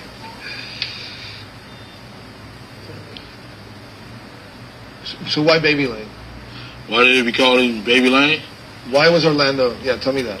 Because he was born on Burrs Lane. Sorry. Tell me the whole story, like the sentence. Orlando was called Baby Lane because. Orlando was called Baby Lane because he was born on Burrs Lane, the street Burrs, and they just called him Lane, short for Orlando. You know, so he took our street name. And his pops was real high in the echelons of our gang. One of the founder fathers. That's all. And the baby isn't because he had a baby face or anything like that. Baby Lane, short for our street. Right. And Keffe? Keffe? We had like 3 Keffes in our hood. So they just broke them down. And they just put Keffe D on it. So they give you the initials so that Yeah. they separate you from the others. Others, yeah. And that shit just went like a wildflower. Blew up, got rich, had all the money, all the women. Don't put that on there. My wife's gonna kill me. Yeah. Yeah. You better have my wife deposit for that car too. This has got to be the last one. Okay. Original gangsters, yeah. A double OG is a dude that's been around a while. You know, the founding fathers and stuff. You know, the founding fathers of the gang. That's where our gang stopped at, the double OG. And our youngest gang members is called TSs, Tiny Soldiers. Yeah. But we got like about 6 different generations. Yeah. Yeah. Okay. Thank you. My wife wants that deposit for that car too. Because she is on she's great. So why don't you talk to well, we gotta talk to you. Call me. I'll Let's let talk you on the know. phone. Right. And then if you know if things get heavy for you, maybe we can just talk about Orlando and like leave it at that. All right. But these guys are expecting details from that night. You know Okay. what I mean? So, All right. Yeah. Yeah, you don't that dude. I don't want to put you in the like. He from the Justice Department is DC dude. Yeah. I swear to God on me. I hear you. They had some major players on me, dog. The other dude named Michael Dorsey. Oh man. Yeah, he's a beast. He's head U.S. attorney of this area. We call his Bluebeard. That dude hate me on me, I swear to God. Yeah. No, like I said, I mean, come in the room like, y'all not gonna deal with the fucking devil right now. They're wrapping up right now. Somebody gonna wind up dead behind this. Like, sir, I swear to God. I swear to God, man. Everybody gonna be, I'll be nice. I'll be good. I'm not the devil. no. I mean, do what you got to do, and then can we set up a date, Nora? Like an actual day where like there's no misunderstanding. You're here for this. So, or we can go out to Vegas and what I wanted to do is for you to take us on the street. Why is that funny? Why is that funny? Yeah, right. Yeah. That is funny. Hey, you know, Let me tell you. they never, you know. The dude, I seen Rick Ross at the airport. He just couldn't put my face on him. You know what I'm saying? He was like, I know that. He said, bro, I know you from nowhere. I said, you don't want to know who I am, motherfucker. He's like, I know you. I'm like, yeah. You really want to know? Yeah. We'll figure it out. But it's the 20th. Like my sister giving her, we giving her a 70th birthday party. Her milestone 70. My sister. That's on the 29th. So I'm gonna be there about 4 days before then. For a whole week. okay, here you mean? In California. Yeah. California. The 29th of July. But if we just wanted to come out to Vegas, can we do that too? I mean, I'm not joking about the street stuff. Yeah. Then you can just tell me on the street. It'll be different than this. Yeah. It'll be less formal. Okay. Okay. All right. We'll take a short break. Let's see, we've been going for about an hour and a half. Ladies and gentlemen of the jury, do you guys have to take a restroom break? Anyone? Raise your hand.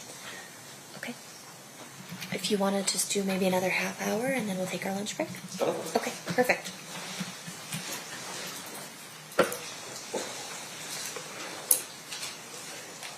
Do you need to use the restroom? Okay. All right, we will have to take our break now. So we will take a recess. During the recess, you are admonished not to talk or converse amongst yourselves or with anyone else on any subject connected with the trial, or read, watch, or listen to any report or commentary on the trial of any person connected with this case by any medium of information, including without limitation, newspaper, television, internet, radio, or form or express any opinion on any subject connected with the trial until it is submitted to you. Please rise for the jury. We'll see you guys back here at, let's say, 11:40.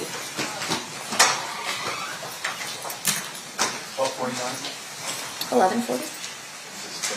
We're just going to take a short break, I think.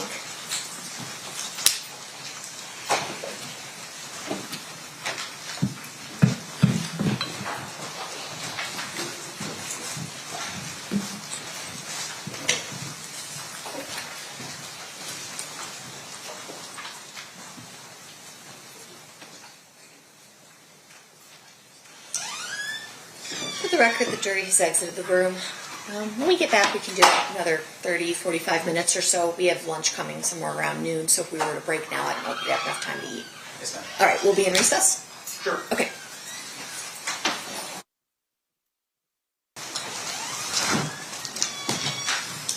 All right, did the party stipulate to the presence of the jury?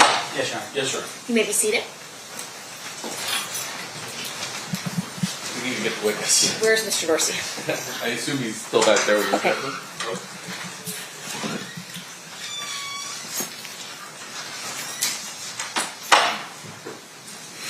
And Judge, if you just let us know when lunch shows up, we'll break.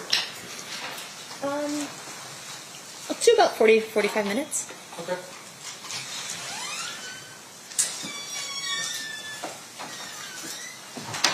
All right, we have Mr. Dorsey back. You're still under oath, sir. Mr. DiGiacomo, you may resume your questioning at this time. Thank you. Mr. Dorsey, that was the July 17th, 2017 conversation that we just listened to, correct? It was the first interview, yes. And then the second interview, and I have a copy of the transcript if you look at it, was July 28th of 2017. Does that sound accurate? That sounds right, yes. We're just going to start playing that, Judge. And that is State's Exhibit number 122. Okay. 122 is now playing. Are you moving back, you think, anytime soon? You're gonna stay with You don't, I know you don't. Yeah. But your wife's got that business of hers or whatever, right? Yeah. So she'd have to give it up for you to come back? Yeah. No, she with a corporation, so they'll move her around. Oh, that's Tell cool. her say she won't come back.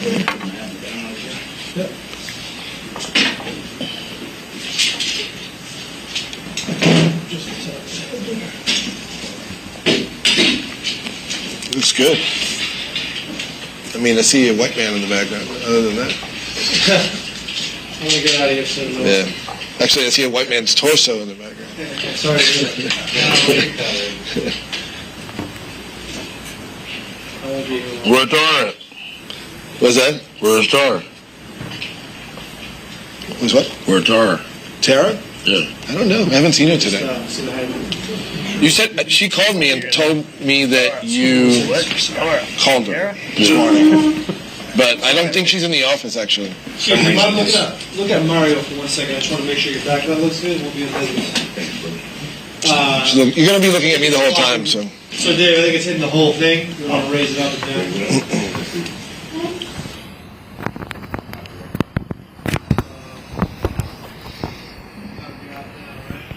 There we go. Just down.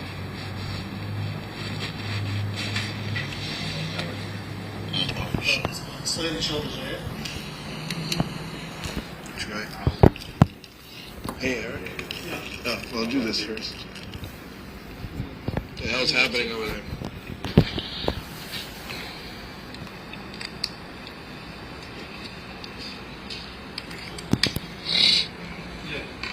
Did you get in touch with him? Yeah, he's not picking up for Nora either.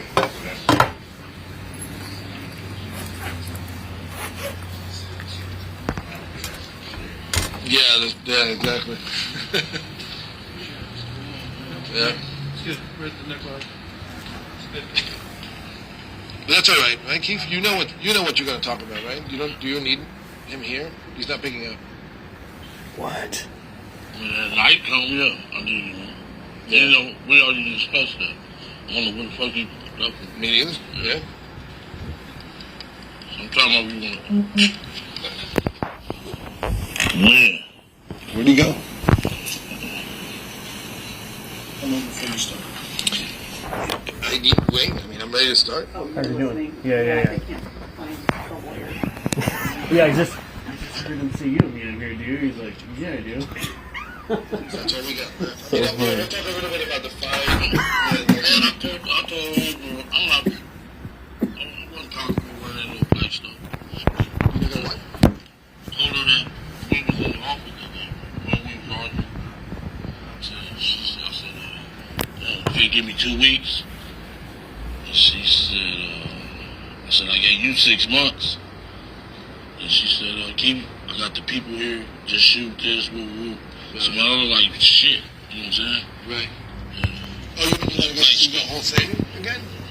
Yeah. Okay, we can do a little bit of that. Yeah, sure. I mean, but you look great. I have it already. We don't have to go through the entire story. I look great. You look fine. Yeah. Yeah. To you. To me. To everyone. To everyone who's seen it. Hey, don't release that shit on the internet like y'all did last time. No, of course not. Who released that shit on the internet? I wasn't even working here when that happened. I have no idea. Did you hear about that? Yeah. You weren't even working here? I've been here for 5 weeks. Who shot? So he shot like a promo.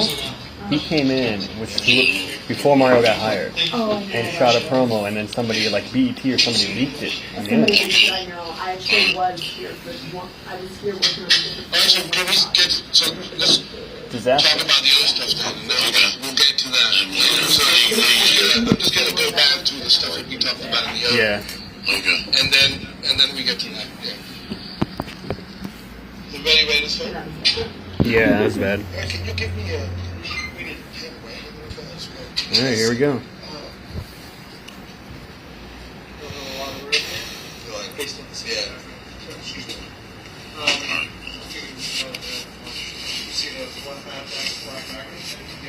Oh, for this stuff. Yeah. So they're very close. Yeah. No problem. Where do you think we'll start? Just be careful 1 second. Oh, that's not it.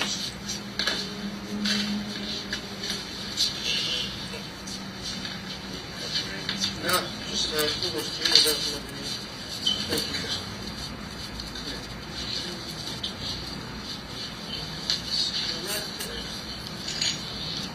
Fill it up. Right.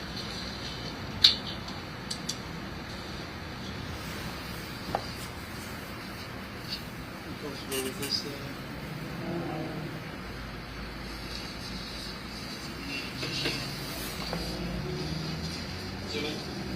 Yeah, I'll read this and yeah. No, I didn't see it. You want to try that? Thank you. Okay, that's happening. Okay, that one. I'm not seeing it. Oh, yeah, just told them. I thought it was fine. I see. The one good thing is on the 78, the frequency we have a lot of pushbacks. To get the HD image, we got a lot of room on it. But anyway, we can do water. Right. You can't get water if you don't do something. No, that's good. Eric. Yep. That's cool. I'm rolling. Yeah, how you? Okay, guys, give me a second. We are rolling, so everyone please make sure you're holding on sound and mic rate. So last time when we talked about, you gave me a little bit of your background. Where'd you grow up? What was Compton like when you grew up? Why don't we talk a little bit about that just to get us warmed up? Okay. Let me just move my chair up.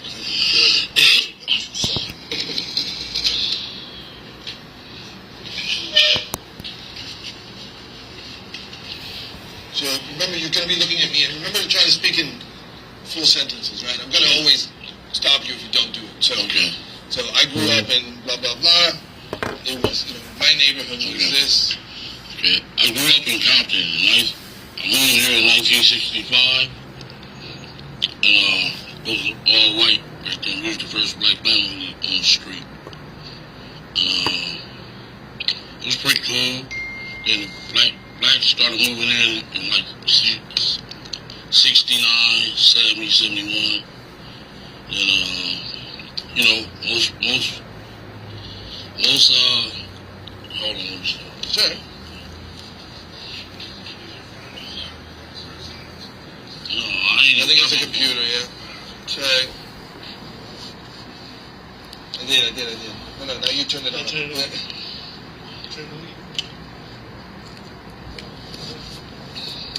It's off. Go ahead. Okay, I grew up in Compton, 1965. Moved out there. We was the first black family on the street, literally in the neighborhood. So blacks started moving in about 69, 70, 71. Most families had both of their parents, pops and moms and pops. The neighborhood was pretty nice, pretty green grass and all that. And the gangs came in about 70, 71. And our neighborhood started gangbanging in 1972. And what affiliation were the gangs? It was Crips and Bloods. And our neighborhood was U.S. at first. Then they turned to Crips in 1972. And you were a good kid, you were telling me, right? Yes. Like you were a good student and all that stuff. Good student, How did you go? Tell me that, and then tell me how you fell in with gang activity. I fell in with gangs. Yeah. Really, I fell in with gangs. It was a fad around our neighborhood. I was a good student, but I still was a gang member back then. I used to be like the ball boy for Compton College, so I knew older dudes and stuff like that. That gave me more wisdom, whereas You played ball with Suge Knight, right? yeah, played Pop Warner football at Greater Compton with Suge Knight. His dad was a coach and stuff like that. So you cool dude? Yeah, he was cool back then. He was like a year younger than us. Him and his cousins played on our team. He was twin, Ronald Dynamite, and Suge. And all three of them played on the team. His dad was our coach. Oh, really? Yeah. So you some point, you guys were tight, right? Back We then. were just football teammates. Yeah, we used to go to his house. We win the games. Go to his house, go swimming. We used to go to his other uncle house. Donald house too. We go swimming over there after we win and stuff. Like that. So, let me check my notes here. When did you first hear about Death Row? Death Row? Yeah. About the label and all that stuff. 1990. Just tell me in a full sentence. I heard about Death Row in 1990. Before Suge was even involved. What was your impression like? You know, what were you? Is it true that you were somewhat involved at the beginning with them? Yes. Can you explain what that was? Well, I did the footwork for the project. I really didn't think it was going to work. 2 years later, it came up. So what was that for? It was the footwork? Yeah. You know, just the footwork, basic footwork. We have it on camera. You told me about delivering the money and all that stuff. Yeah. So can you expand on that? What's that? Can you tell me about it? I just did the footwork with the money part. That's fine. Yeah, but I can't tell you what I did it for. You know what I'm saying? But I did the footwork for the project. Okay. Yeah. Sorry, I think maybe Wayne's calling. Hey, Randy. Can you check to see somebody from the reception is calling me? Oh, he is. Okay.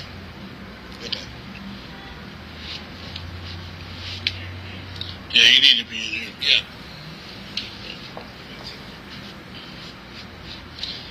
So,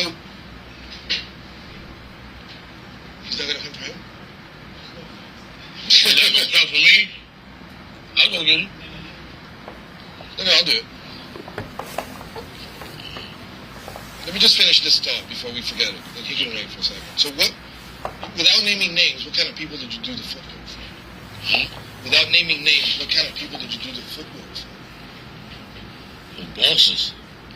Yeah, but just, tell me in a full sentence. You did the footwork for... I did the footwork for bosses. You know, me and Suge got the same boss, really. Literally. Yeah. And was it drug money? Yes. Yes, it was. In a full sentence? Yes, it was drug money. Yeah, so let me get Wayne then. We can stop down. Yeah, I mean, well, how much time do we have in that? 10 on these rolls. Okay, let's just keep rolling.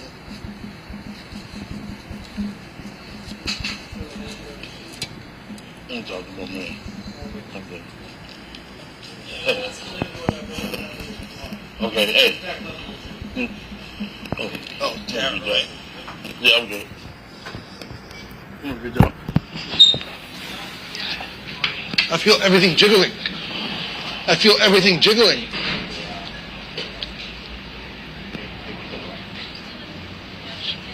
So he in there talking to the door? He's not gonna talk if you're not there. Why he do that every time I'm in there? What? He supposed to be in there with me, dog. Just come in. What are you still? What's creating more headaches? Why don't we know how we got to make a conversation? We hear you made a comment. We'll stick to that. That's right. So to move forward with this, you're not going to. Some bullshit, man. I made that type of. And he told my sister that. I swear to God, man. And she sweats me every motherfucking month for rent money. Because he told her that. Just please come in. Yeah. Yeah, I looked through over the door. I said, Shawty, I've been doing this man. It makes my life more difficult. Yeah, we're good. He really crossed me. Nigga, no way in hell Edie let that book come out. He would have been when he said something about my brother. Hell no. They just Shawty a chick, huh? I ain't wrong, man. He hooked this up. Yeah, I'm going to y'all on it. In fact, I didn't even talk to him. I talked to him first about it. No, listen, I know we was already doing his house and all that, spending the night and all that. Oh, you good now? He's talking to Tara, and Tara has to leave, so he's going to be here in 10 minutes. Tara got to leave. Okay, I need to talk to her too. You know where she is? Yeah. What's up, man? Alright, you're just going to stop Fill you there. in. I'll translate. We're talking. Yeah. Right, basically, yeah. But that's a huge admission from an OG from Compton with verifiable connections to say on camera, yes. Straight from the horse. He's the go-between. Why does it have to be so complicated? It's like the fucking community. Nobody's talking about sugar right now because he's cut off, but no, they fell out. But, certainly not after Tupac here.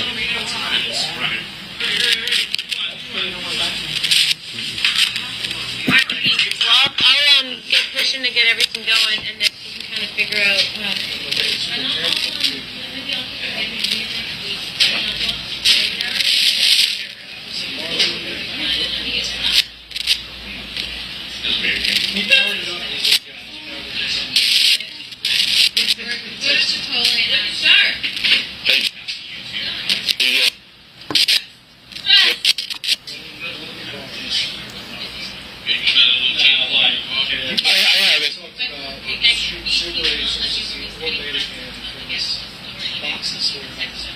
So I'll give it to you after. Yeah. I mean, I have to get it from them, but I can give it to you.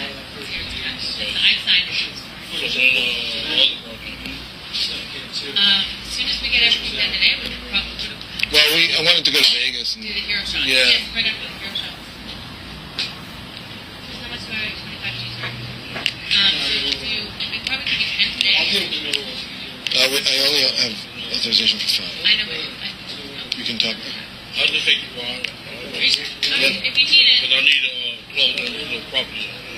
But if you need, then when we go meet you in Vegas for your hero shots, we'll just bring the other, 26. Does that work? Still want to get some good hero shots. When you check time, It's all good. Hi, Ashley. This is Mario Diaz calling you back. Hi. Good. Okay, cool. I can't,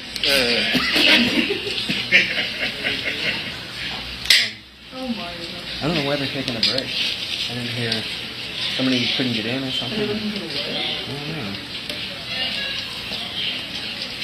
I have not heard his voice, but he didn't keep say going. much Keep last going. time either. Didn't make a left. It was the wrong path. Okay, take the wrong path. Hey there, how are you? I'm good. I'm actually, just wanted to call you back real quick because but I'm doing interviews today, so I don't have a lot of time. Tell me. This one from you to be going for lunch.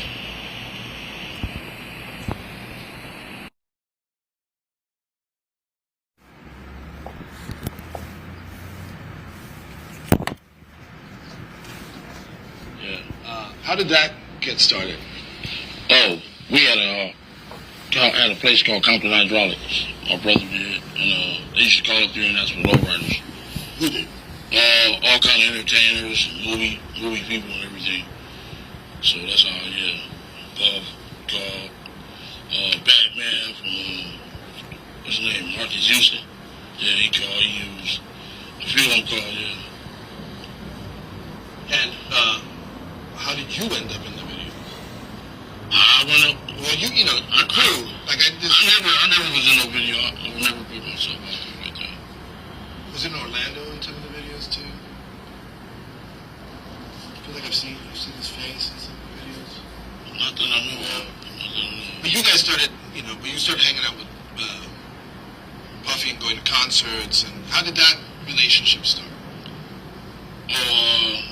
He called one night. Who did? Puff called one night and asked us was it cool to come out on the West Coast for his concerts. Yeah.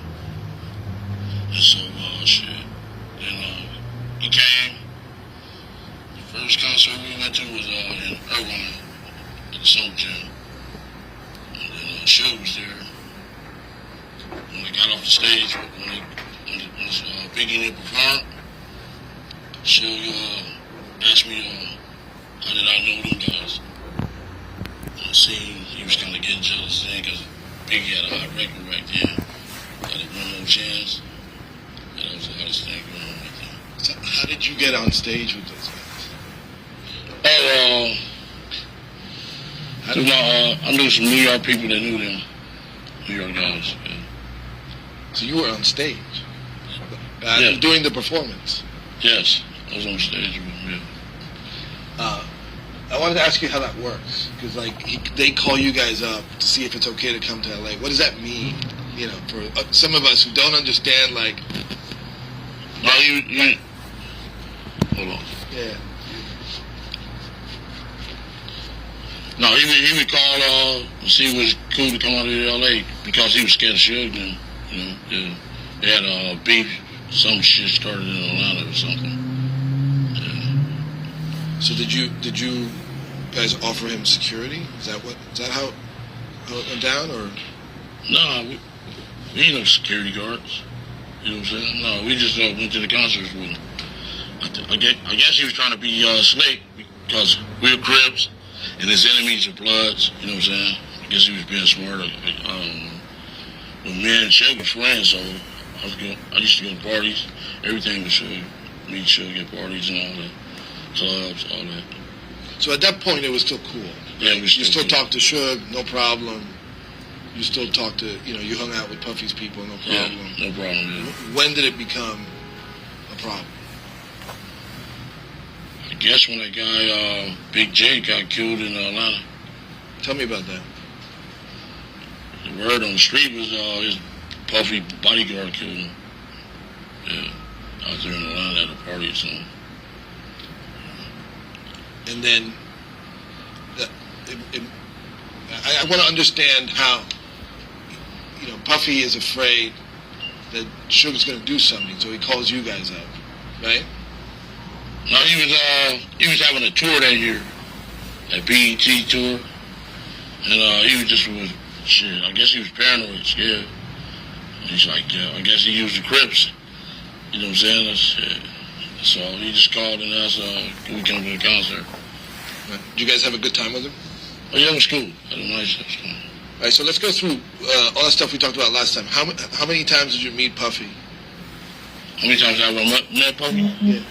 Shit, I can't remember. It was so many times I can't remember. Was there a specific time and place where you guys talked about him being scared? Shit, at Greenbacks on Sunset. What happened there? Shit, you eat upstairs at the deli, and you order your food downstairs. So me and him went downstairs and ordered a couple of champagne bottles, and we talked about it then. What did he say? What did he say? Shit, he was just scared of the guy and shit. That's all. Did he ask you to do something for him? Shit. Not really. Yeah.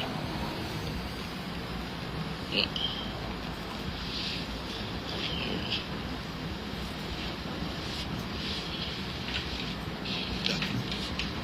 He's nodding he's saying yes. Okay. Yes, he asked us to do something. Can you tell me what that is? I guess he wanted the big guy taken care of. Yeah. Shit. That's all in shit. I'm not no killer, so shit, I don't know why he was asking me. You know? Right. Yeah. Shit. That ain't my line of work. Yeah. So, how did you meet Puffy initially? Was it through Zip? We talked about who Zip was. Let's dig in a little bit. Who's Zip and how did you meet him? I meet Zip.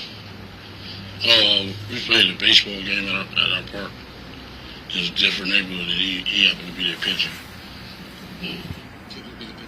Happened to be their pitcher, yeah. And what was his line of work? There's a lot of work. Well, he was a pimp, you know, and he get money in the streets. Yeah. So what? Were you guys in business together? No, not really. You just tell me what he did for you in terms of the Puffy relationship. Did he connect you to him? Is that who introduced you? Yeah, that's who introduced. Yeah. So, can you say that on the computer? Oh. Yeah, Von Zip introduced me to Puff. So I met Puff, yeah. Right. Let me just keep checking my notes here.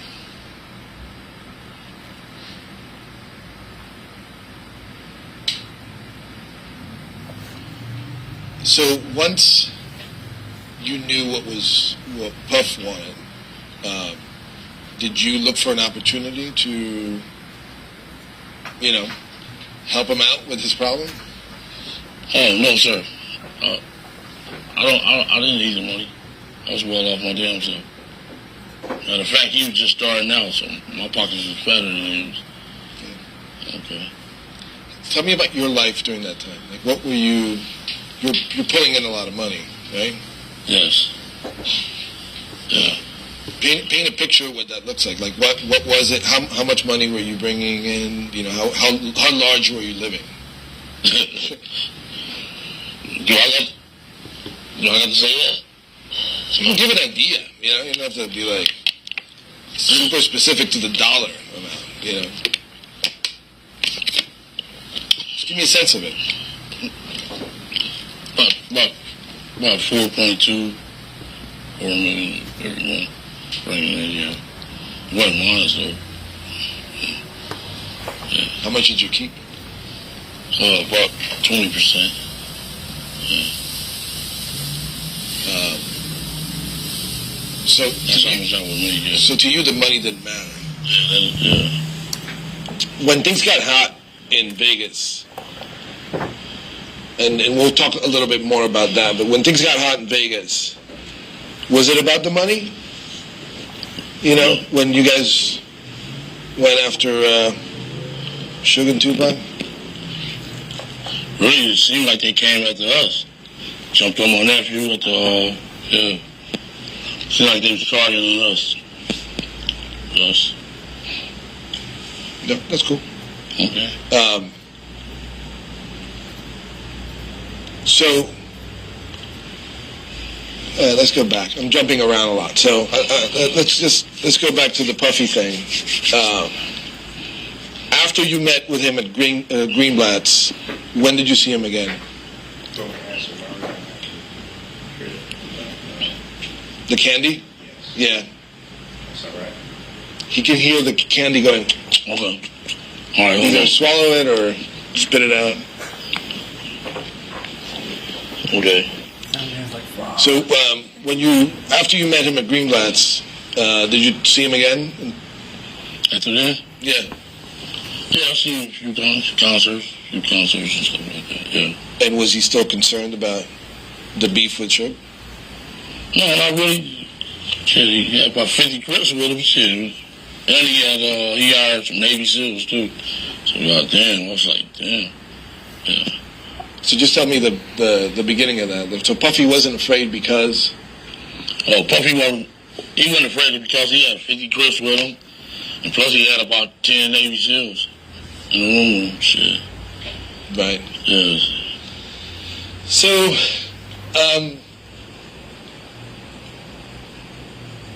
let's talk about Orlando. Who's Orlando Anderson? Orlando Anderson is my nephew. My nephew, my best friend, and my son, everything. He's everything to me. You guys did a lot of stuff together, hung out, chilled out? He was a youngster, just graduated from high school. And, they jumped on him, 20-year-old kid, some grown men jumped on the kid. That's my nephew. You know what I'm saying? Seemed like he always picking on some kids. Yeah. Did he become part of your crew? No, not really. I would never put my nephew in a position like that. be part of no crew like that. But he's affiliated with gangs, right? He's affiliated with the Crips. He's not. I've seen pictures of him flashing gang signs. Well, shit, he grew up over there. That's a culture, Yeah, it's culture over there. Yeah, that's all. He went to school. That's our neighborhood. Period. So what happened? I want to set the stage for what happened at the lobby of the MGM, right? Somebody saw him and said, "That's the guy who stole my chain," right? Yeah. There had been a previous incident at the Lakewood Mall. Yeah. Can you tell me what you know about that stuff? Well, it was a football player. It was a guy, one of my little homeboys named Marcus. He was playing football he was going to play football for Arizona State. And we was up there to buy him some stuff to go play football with. Like shoes, to go off to college with, send him off right. You were there? No, I wasn't there. Okay. But they was there to send him off right, give him support so he can be all right when he go to college. It just so happened he rented 3 of the death row guys, and he was there by himself. And they was bird dogging him, talking shit to him. Death row, mob, pyro, and all that. So shit, he jumped off. Marcus, he wasn't no punk. He could fight good, and he was a football player, so he athletic. So he grabbed, he knocked the guy out, grabbed his chains. That's all. We ain't had no bounty on no chain. We don't want that little punk ass chain. You know what I'm saying? The little chain, weren't worth shit. So so they started it. They started it, yeah. And who's Marcus? Marcus, he was a football player from our neighborhood. He was just graduated from Dominguez High School. So he could play football. And he was there that day with... He was there at the mall by himself. Then it was 3 guys from Death Row there, from Mob Pyro. They was bird dogging, talking shit to him, woo, because he had on a little S hat that represented our neighborhood. So they was, bird dogging him, just so my nephew knew happened to come up to the mall. So he got involved because he saw what was happening, or how did he get there? How did my nephew get there? No, they was going to meet him up there so he can buy him some stuff. Send him off right to Arizona State. Good athlete. Play strong safety. Yeah, I'm just trying to get straight. Like, they were together when they encountered the guys from Death Row? No, Marcus was by himself. How did Orlando get involved there? Orlando and his Marcus friend, they just graduated from high school. They all friends, played sports together.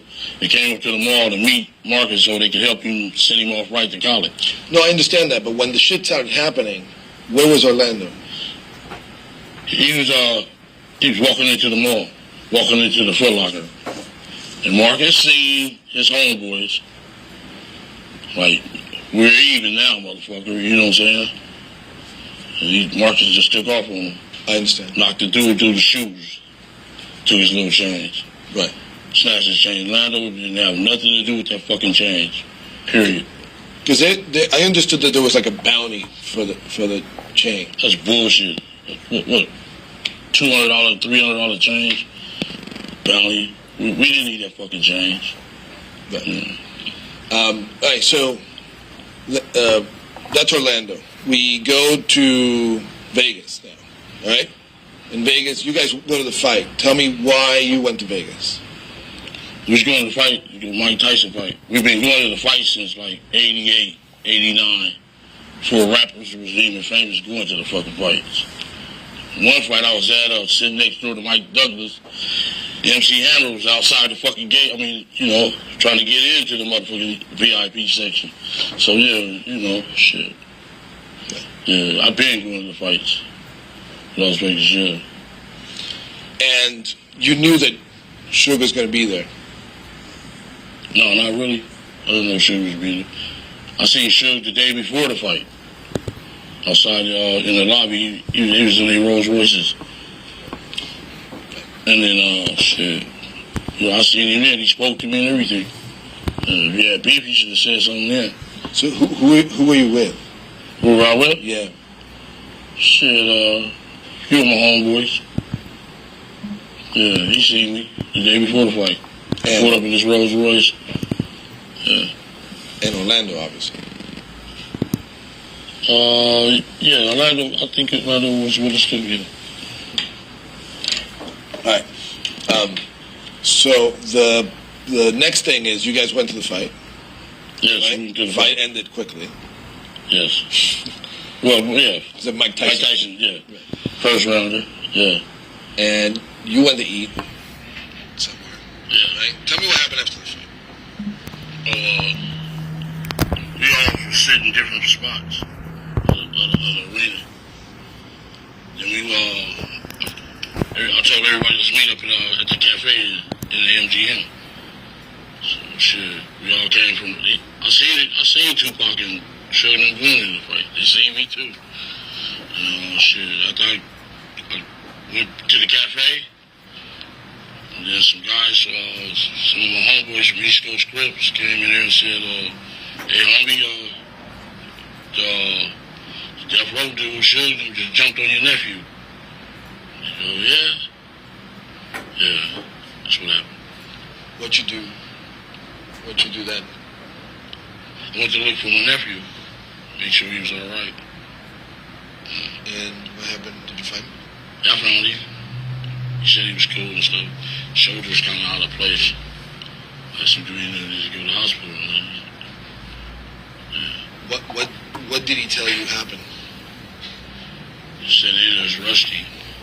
He said Shug and Buntry and them just rusty. Yeah, Tupac. Why did it happen? We had no idea why it happened. I guess when we Lakewood Mall, I guess. But they seen us the day before. The fuck, you know. So the day before you're saying that Tupac and Shook both saw you and Orlando? I don't think Tupac is with him. Oh, but there you go. Because what happened is, I mean, the way I understand this, Tupac had a hot head and just, trying to take off with somebody, trying to be a gangster. I don't know. I guess he got a hot head for a crazy dude. Well, he claims that the stupid necklace, that's the guy who grabbed the necklace off of his friend. Yeah. That was a $300 necklace. Yeah. I know, it's funny, right? Like, this shit is all over. Okay, about a stupid necklace, Yes. People die. So,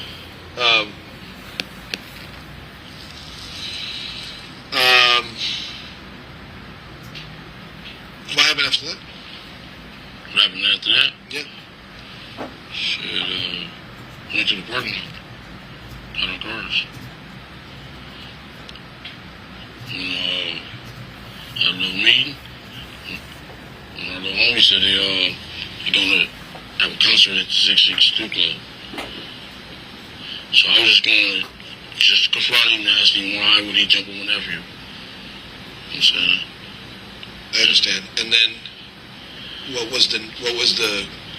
Just tell me what the little conference was about. You had a little meeting. You said. What's that? You said you had a little meeting. What was that meeting about? No, we was going to the 662 Club to see to Pac wanted to get out. You know what I'm saying? Since we friends, me and Shug friends, I just want to see if Pac wanted to get out.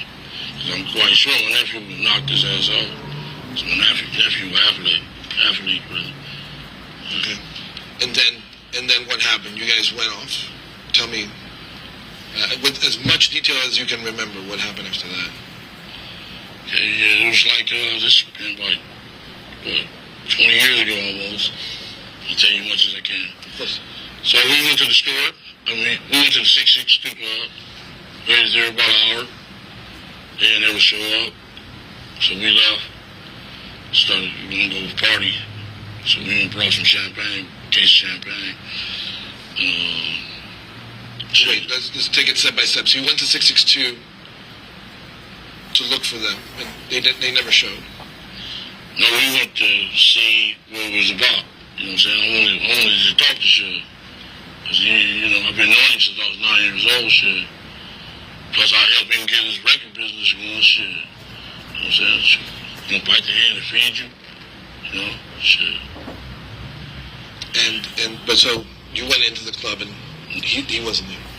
No, I never went into the club. I just went in the back where they was gonna come in. This is probably a good stopping point. Okay. I can go another 3 or 4 minutes. Well, like JDA just said, there was a mix-up with the food, so we're looking at about 15 more minutes. Okay. But I can also give them their break and then bring it in 15 minutes. Get you just a natural stopping point and we'll break. Good. So this is it? This is it. Okay. All right. We'll take our lunch break now. During this recess, you are admonished not to talk or converse amongst yourselves or with anyone else on any subject connected to the trial, or read, watch, or listen to any report or commentary on the trial of any person connected with this case by any medium of information, including without limitation, newspaper, television, the internet, and radio, or form or express any opinion on any subject connected with the trial until the case is submitted to you. We'll have you guys back here at 1:30. Please rise to the jury.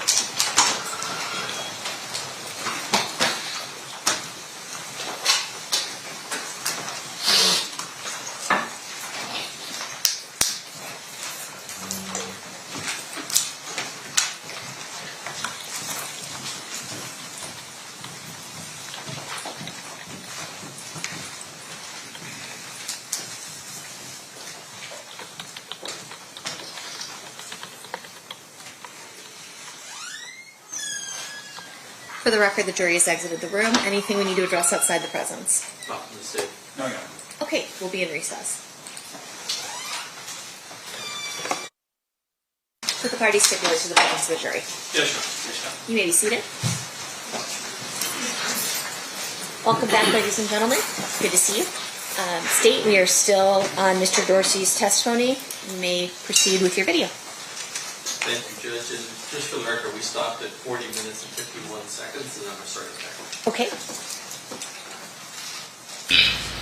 So, I wanted to talk to him about the situation. I assume it probably was it was not. It wouldn't be smart to go inside because it's full of bloods, right? Yeah. I'm quite sure they didn't know not to touch me. Because you see me before I went into the fight, see me the day before the fight. You know what I'm saying? Right. Yeah. So you didn't see him there. You left after waiting for him for an hour, right? Yeah. And then what happened? Went to the liquor barn. Stopped and got some liquor. Started, we was gonna party and shit. Got a little drinks, stuff like that. And headed back to the hotel. Okay. And this is all with how many people? Who's in the car? It was boys. Including me, my nephew, and a boy, Bubble Up, and Big Dre. So we going up Flamingo. Got to Las Vegas Boulevard. Shit. We ain't never put a bustle out. Happened to see my friends. Sure. Tupac was hanging out the window. There they go, right there. So my partner busted you. Went by there. Got up there by there where he was. Shit. Pop looked like he got a gun. Got the busting. Shit. I got the duck. Shit. Got the busting back. Duck. Hit the corner. Made it right. So a white car got the chasing us. Still busting. We dished them out. Went in the back of the carriage house. It's a hotel called the carriage house. Got up out the car. Okay, so let's again take it step by step. What car were you driving? I wasn't driving no car. Oh, what car were you in? A white Cadillac. A rented white car Cadillac. Okay, and then when you saw them, how did you recognize them? When you were driving on the street, how did you know it was them? He was hanging out. Tupac was hanging out the window, passenger side window. Talking about this Tupac. I mean, all the chicks was like, Tupac, Tupac. He was like a celebrity, like he was in a parade. Yeah. And so, after that, you knew that they were. What were they driving? They was driving a BMW. Yeah. But shit. Once we got back to Compton, he was saying little Reggie and all of them was shooting at the car. So we got the car painted. We took it to the paint shop. You know what I'm saying? So we turned the car in so there wouldn't be no evidence. Okay, but let's go back to the moment that it happened, right? So you're driving, you see Suge and Tupac in the BMW.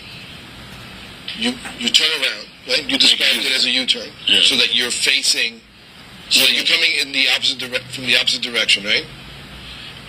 Tell me what happened in that moment. Would you say one more time? Tell me what happened in that moment when you finally come close to their car. No, we came close. We came from the gutter lane. Shit. Pop reached down and got his little shit. Got the busing. Shit. We got the busing back. Shit. I never bust. I was only ducking shit. I didn't want to get hit. A couple of people had some little fragments, glasses in the air and shit. Shit. Once we hit that light on Cobalt, the right of the sea breeze was chasing us. Shit, there was a lot of shots. We got the fuck on, we made a right there on, that's another little street right there where the carriage house was. So, who pulled the trigger?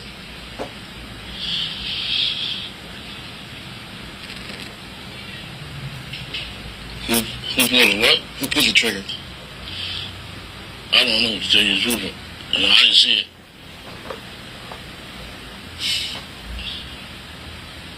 Did Orlando pull the trigger?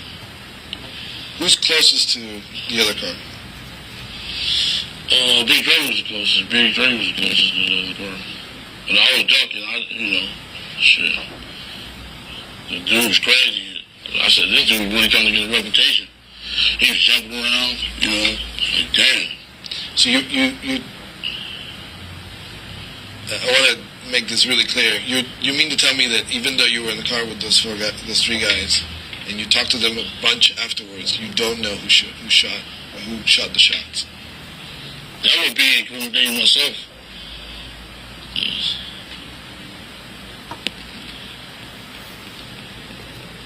Okay. Are we cool with that, right? Okay, great. Yeah, okay. Let's stop. Yeah, let me go smoke too. Yeah. Come back.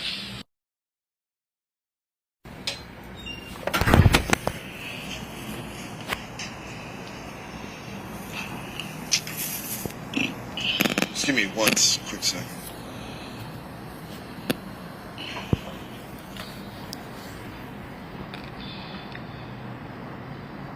All right, so let's go back to that.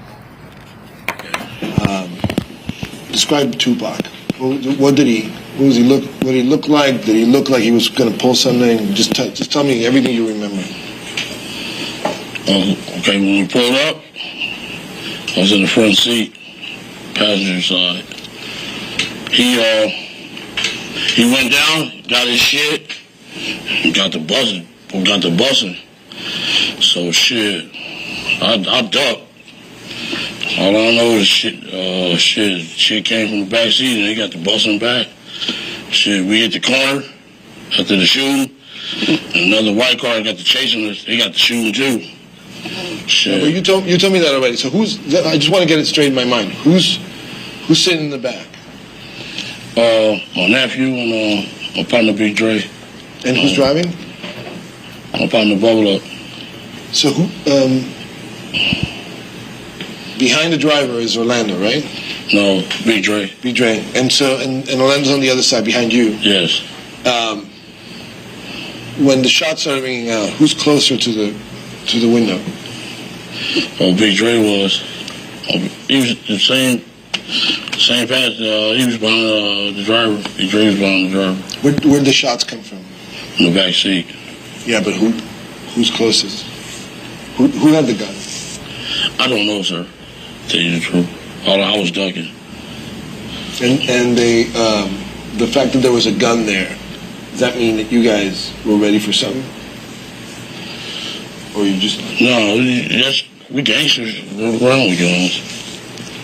Yeah, better be caught with it than without it.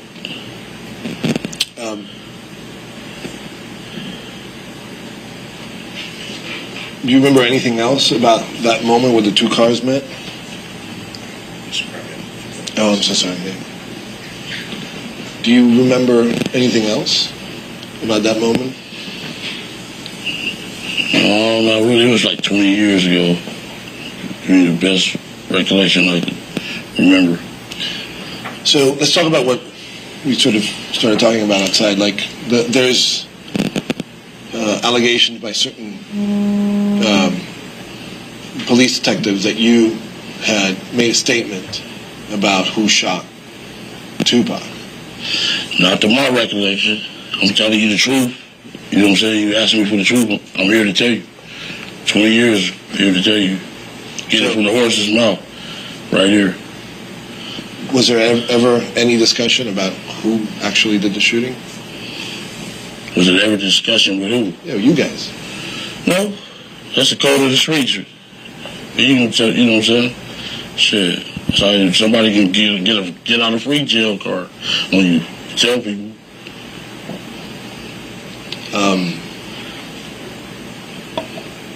What are your thoughts about Greg Kading and his investigation and all the stuff that's been out there? How I feel about it? Yeah. Well, I felt, I was railroad.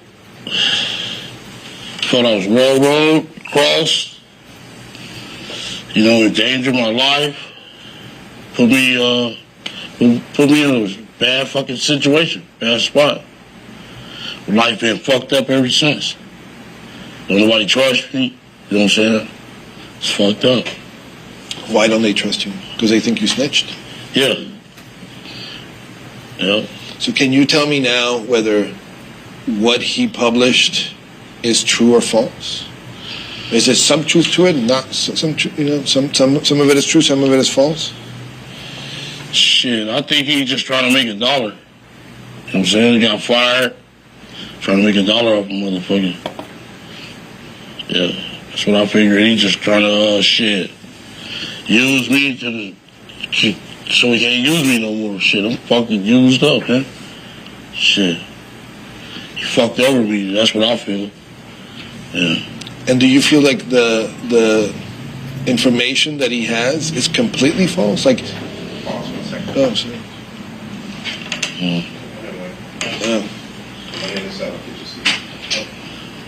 The information that you have that he has is completely false. I mean, it's known that they had a case on you, so you talked to them. Is what you say? I said it's known that they had a case on you. It's known? I mean, shit. I can't, not that I can remember. Shit. I'm trying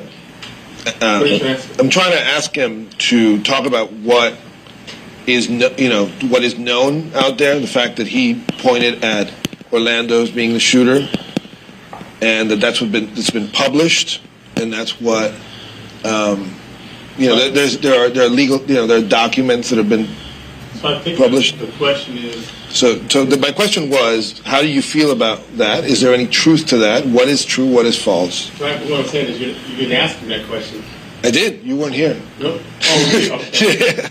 So just ask him about, was it an investigation and there were statements made, and what is his opinion of the statements that were made? Pardon me? Can you repeat that again? There was an investigation, there were statements made that you made certain, allegations, and, what is your opinion on those statements that this statement was made? Right. And what should I say, brother?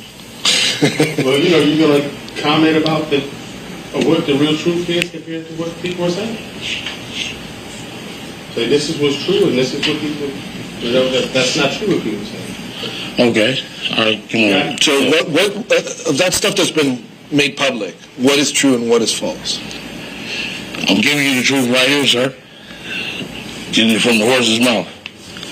So, shit, can't get it no tour. Right. So what I want to know is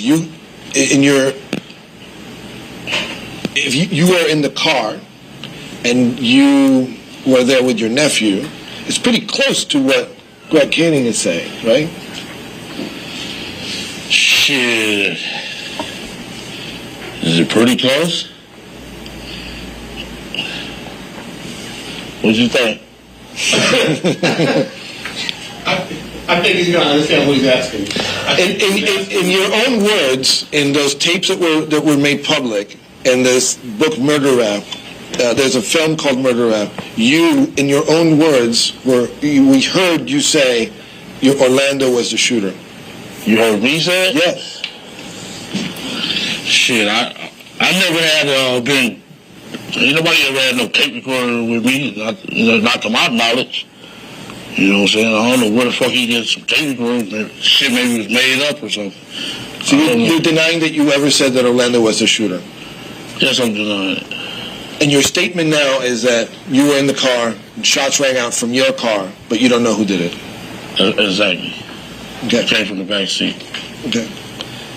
Is there any is there any reason why you wouldn't be forthcoming about this information? In other words, is there a deal that you have in place that would not allow you to say with any detail about that?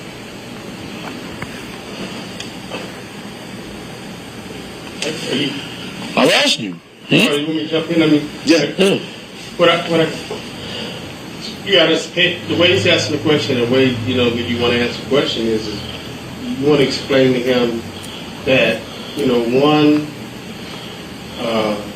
you don't have a recollection of that you reported, which is what you said, and secondly, if the circumstances which police officers try to investigate is not consistent with what the truth is. So you have no reason, what they're saying is different than what you're saying right now, which is you're really telling the truth because the police don't have any motive for you to tell the whole story except the feds and what really happened.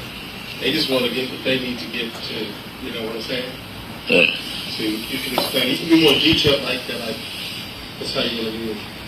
Okay. Yeah, and you might want to mention, that you really don't recall how dealing with Katie that way. You did deal with Dupree. Remember you dealt with Dupree?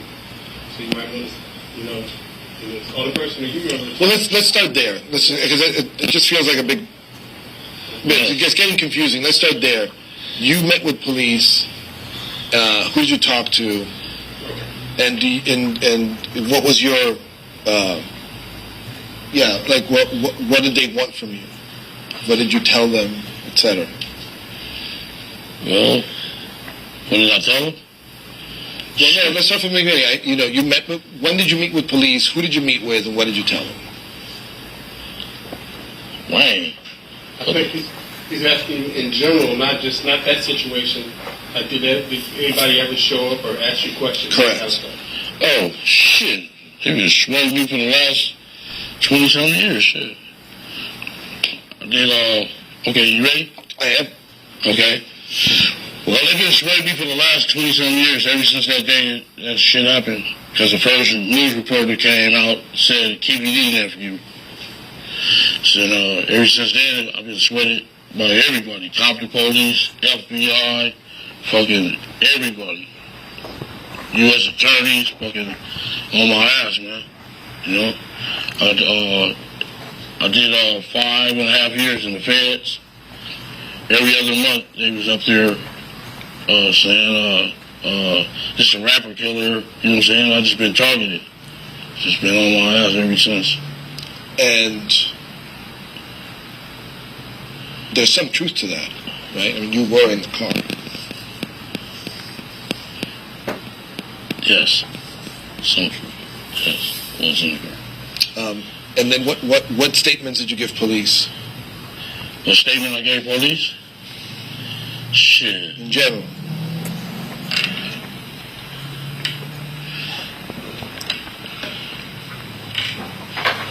ain't giving no statements. You know what I'm saying? Not that, I ain't ever been tape recorded or nothing. But when it first happened, did they come and interview you? Did they come and interview me? Yeah. Yeah, the FBI. Oh, shit. What did you tell them? I guess what I'm asking is what did I tell them? Did you tell them what you're telling me today? No. Why not? Why not? Shit. Probably go to fucking jail. So, help me understand, why are you now telling me what you're telling me? Because I wanted to get the truth out. You can get it from the horse's mouth. One more time? Why? Is that okay? What? Well, I think it's one statement he made needs to correct.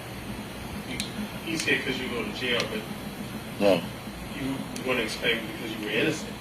You didn't have nothing to do with it. I think you can explain that. Oh, okay. Because I'm innocent, I didn't have nothing to do with that. You know what I'm saying? I was putting myself in I was in a fucked up situation. You know, I'm innocent. I didn't do a motherfucking thing. I want to jeopardize my freedom when I got got good things going on. I was living good, you know. Right. So you tell me that you're telling me now because you wanted the truth to come out. Why is that important to you? Because there's been several reports, and everybody just trying to make money off this shit. You know what I'm saying? Everybody soliciting me, hanging me out to dry, making me feel like a piece of shit. You know? Yeah. Okay. So now let's just leave that, put that on the side for a while, Okay. and go back to what happened after the shooting. What did you guys do? How did you cover your tracks? Well, I got away, and I went to the hotel room. Then the next morning, woke up and took off in the rent car that I had. Me and my nephew drove home. So once we got home, the guys was like, "Man, we need to get this car fixed." I said, "Man, I don't want nothing to do with that. Y'all go get that shit fixed." You know what I'm saying? So what was the matter with the car? Do you remember? it had bullet holes in it. Yeah. One of the little homies took the car to the shop, got the car painted. And then Orlando, I remember I read something about him giving some statements and stuff like that. You know, did you guys talk about what happened afterwards? Did you talk to your nephew about not saying anything? That's just the code of the streets. They know not to say nothing. Everybody, you know, it's the code of the streets not to say nothing.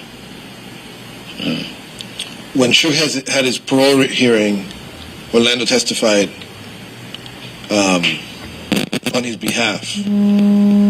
Why did he do that? Damn. He paid us. Well, he paid it off. Paid us off. He the night before you want me to tell the whole truth? Well, the night before his hearing for his court date, my nephew called me and said meet him up at the lawyer's office. So I get to the lawyer's office. It's Reggie Senior, Sergeant Reynolds, and Suge Knight up at the lawyer's office. And there's two company police. One of them was captain and sergeant. I was like, what the fuck? You know? So I knew some fishy shit was going on there. Yeah. And he offered you how much? He gave up $60,000 in exchange for? To say that he didn't do anything. For Orlando to say that? Yes. Just give me that in the full sentence. You're not going to hear my voice. Okay. Well, my nephew asked me to come up to the lawyer's office, and I get there, Suge Knight, Reggie Wright Sr., and Sergeant Reynolds from the Compton PD was there, the lawyer's office. And they was like trying to work out a deal where nephew wouldn't say that the guy kicked him. But it didn't work, because the next day the judge said, I can see him kicking you in the head right fucking now. You know what I'm saying? Yeah. Did Orlando regret that? What's that? Did he regret it? Did he regret what? Like going to court and saying this stuff that wasn't true. It's the code of the streets, man. Shit. What's interesting about this is that does Suge know that you guys, at this point, does Suge know that you guys were in that car? Not that I know of. Just give me a... Not that I know. You understand where I'm coming from, right? Yeah, because the newspaper article came out and said, Keffe D nephew. You know what I'm saying? And I just want to know why the fuck he say my fucking name. You know what I'm saying? Well, I figured his strategy was to kill the head of the snake. You know what I'm saying? Chop off the head of the snake, the rest of the body will fall. Right, but I'm talking about paying you off to go to court and say that Suge had nothing to do with the, he's the victim, right? You're paying him off. We're the victim. No. What I'm saying is Orlando's the victim. Yes. Yeah, he was the one who got beaten up. Beat the fuck up. He goes and says that Suge didn't beat him up, which is clearly not true. Yeah. Right? Yeah. But on top of it, you guys had shot at him.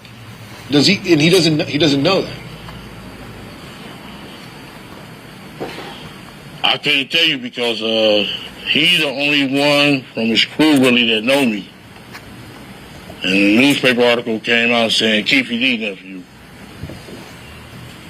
So I figured he said it from day one, Get rid of Keffe D. You know what I'm saying? Shit. So he had it out for you. I thought we was fucking friends. I really did thought we was friends, man. He really was biting off the hand that fed him, you know what I'm saying? He didn't know that we did the groundwork, that I did the groundwork for his record company. Like, this mother was going to beat him a nephew, a kid, you know what I'm saying? Something I wanted to ask you before, and I forgot to ask you, was the date before the fight, when you saw him. Yes. What did you guys talk about? You just said, what's up? What's up, big dog? I said, what's up? Yeah. We two major players in the game. But we got the same boss. You know what I'm saying? Shit. He just had the music industry and I had the streets.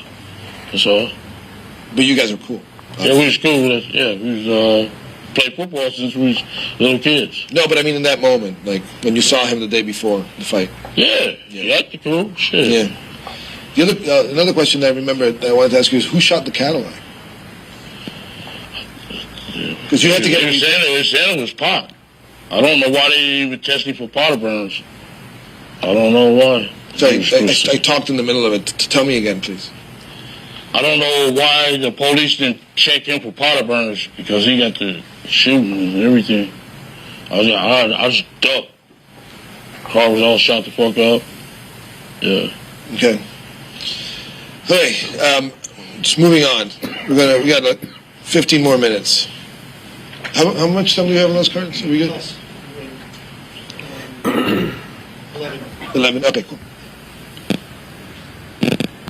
Just give me a second. Just pull this up. You know what we said about Reggie threatening me the next day? I thought that was for you. You said you wanted to keep that to you? Yeah, of course. Okay, all right. We're rolling. Yeah, go for it. Okay, well, the next day I got home.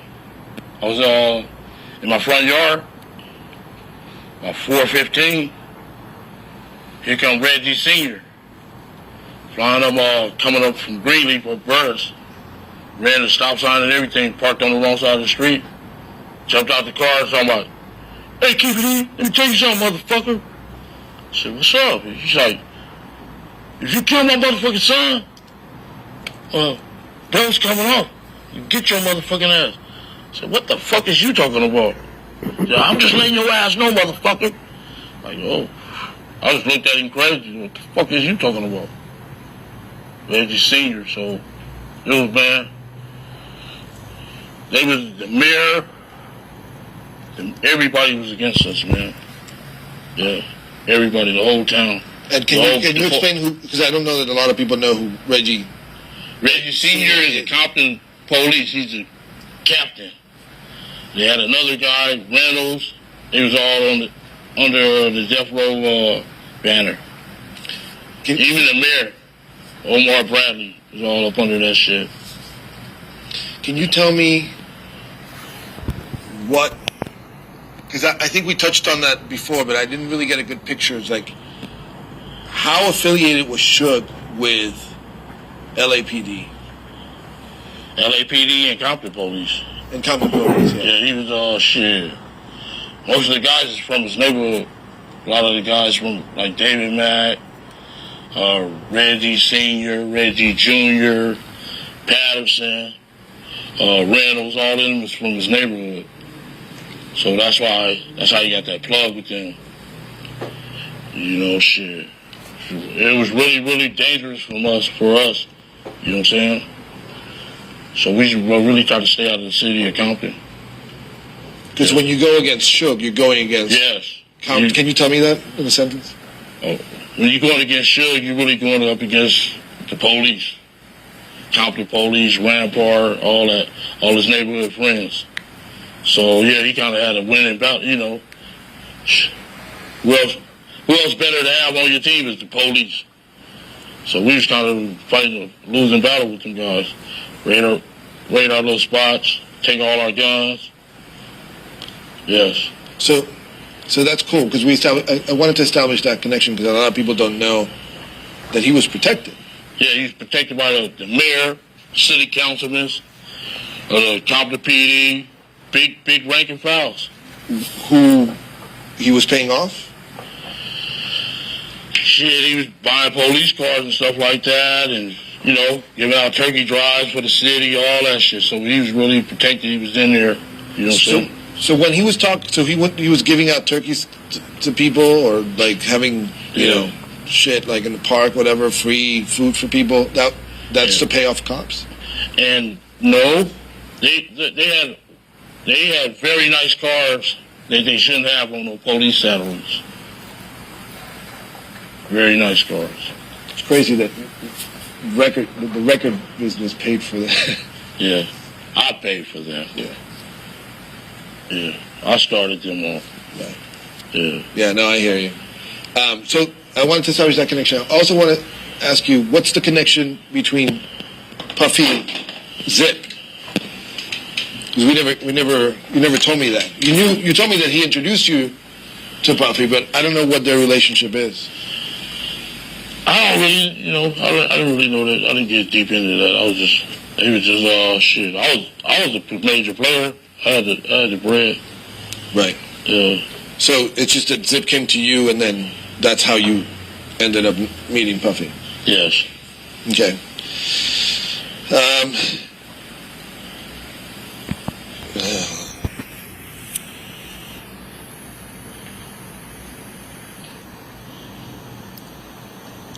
Sorry, I think 3 minutes. 9 more minutes. Okay.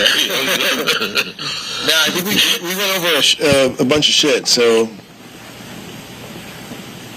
Let's go back to Chris. I want to take Chris Brown out of there though. What I said about the dudes being blood? Oh yeah. Yeah, take Chris Brown out of there because my niece. You have to tell me the whole thing again then, so I can use it. Okay, my niece. Sit back. Okay, sit back. Yeah. All right. Go ahead. About the Chris Brown? Yeah. Okay, well, these guys running around here claiming blood. These little entertainers like Justin Bieber, Bow Wow, and what's the guy's name on Love and Hip Hop? We had the same question last time. Somebody came up with it. What's the guy's name? Was it? Soldier Boy. Okay. Oh, let me start over again. All right. Well, As far as the guys claiming bloods, this Justin Bieber, Bow Wow, and Soulja Boy. Boy, it's just a fab. Y'all need to stop that stuff out. You know what I'm saying? People from our background is trying to get up out of that stuff. You know what I'm saying? You guys wait to get $1 million and want to be a blood. That's wrong. Y'all doing it backwards. You know what I'm saying? You guys not from here. You get caught up in that bullshit. But you guys doing it backwards. You guys should be trying to lead for examples, set example for kids. Don't try to game bang. You told me that last time. You gave me a really good quote. You were like, you're doing it the other way around, right? You're doing it backwards. It's not that you don't want to. You're supposed to be getting out of the hood. Okay. You're supposed to be getting out of the hood, not coming back $1 million going into the hood. Our object is to get out the hood. You know what I'm saying? Get out of gangs. You guys doing it backwards. You guys need to cut that bullshit out. So is that because we talked about Tupac? Is that how you felt about Tupac? Yeah. I feel all these guys, entertainers, you guys fake it. Tupac specifically, what was it about him? What was it about Tupac? That you didn't like? Because you told me you didn't like him last time. I didn't ever say I didn't like him. Yes, you did. You thought he was a punk-ass gangster wannabe or something, you said. Oh, yeah, he going around jumping sets. First, he was with the Outlaws. He's from New York, Baltimore, Oakland. God damn. You know, that's against the code, man. You can't be jumping sets, homie. Stick to one set, homie. You tripping. Yeah, and that ain't the way it goes. You don't supposed to join the gang. You're supposed to be getting out of the gang. 25, become a grown man and get up out that shit. Shit ain't about nothing.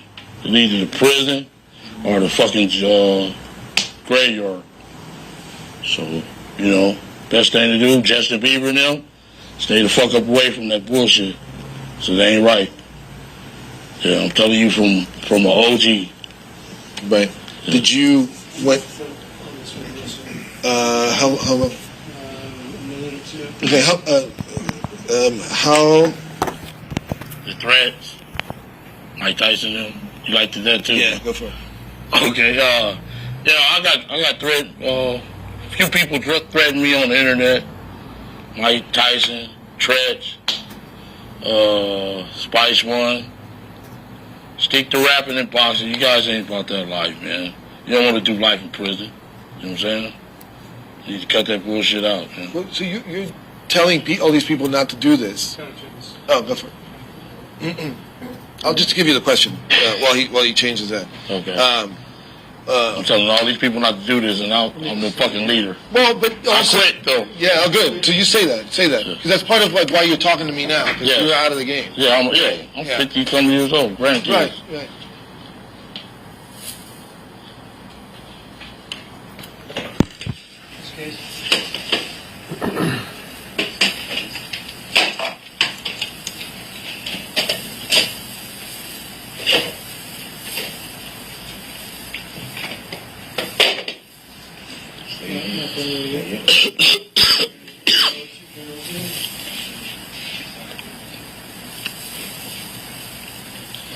I have to say, I think the tie and the suit is better than the penguin shirt. My daughter and them said I look like a swap meet bomb. So, Daddy, if you let them put, I swear to God, that's that shit from the swap. They know. Tell the truth, homie. That's just what. Today, man. I ain't see that. Yeah. It was like a bear. Told me the bird on your chest is what happened. Yeah. Yeah, I mean, but I know it's like a swap meet though. Yeah. So this Versace, homie. Yeah. You know what I'm saying? That look clean, man. Yeah, man. Gave the belt $1,400, shoes $2,200. Just balling, man. That's right. Yeah, if it wasn't for me, shoes wouldn't have never had a record company, homeboy. All right, well, we're gonna do 4 or 5 more, and then we're done.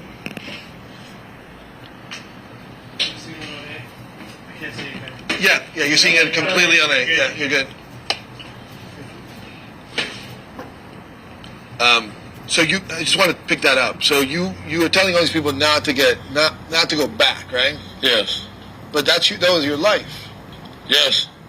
I'm trying to tell them not to make the same mistake I made. You know what I'm saying? Get up out that shit, man. It ain't worth it. I'm 54 years old. Got 7 grandkids. You know what I'm saying? It ain't about that, man. What did you learn that you want to make sure these guys don't? What mistakes did you make that you don't want people to make? What mistakes I made? Well, as far as the drug game? Yeah, whatever. Yeah. That wasn't a mistake. Well, yeah. Mistakes I made with trusting people. You know what I'm saying? Everybody ain't your homeboys. You know what I'm saying? It just ain't right, man. A lot of people folded chairs on me. Well, you didn't leave. I mean, were you ever afraid? Like, I'm sure getting out of the game makes it better to live with some peace of mind. Like, nobody's going to jump you all of a sudden. Yeah. Is that true? I'm a killer. I was just messing with you. Hey, we gonna go over this stuff before you put it on the air, ain't it? Yeah. She said we gonna chop it up Yeah, together. yeah, of course. We're gonna make it look good. Okay. All right. So, a couple of serious questions. Tupac dies. How do you feel about it? I mean, this is a guy who was a major rap star, movie star. You're telling me how I feel about it. You're telling me now that people shouldn't act like gangsters. You feel sad about it at all? How do I feel about it? Well, I hate the brother. We got himself in that. Put himself in a predicament, stuff like that. Just take it off. That ain't the way you go. Life don't go like that. Just taking off on innocent people. My nephew was young, 20 years old. Just take off on him. He didn't do nothing to you. He didn't do nothing to you. So you think it was deserved? No, I don't think it was deserved. Brother should have kept his hands to himself, and I hated that to go that way because it really fucked up my life.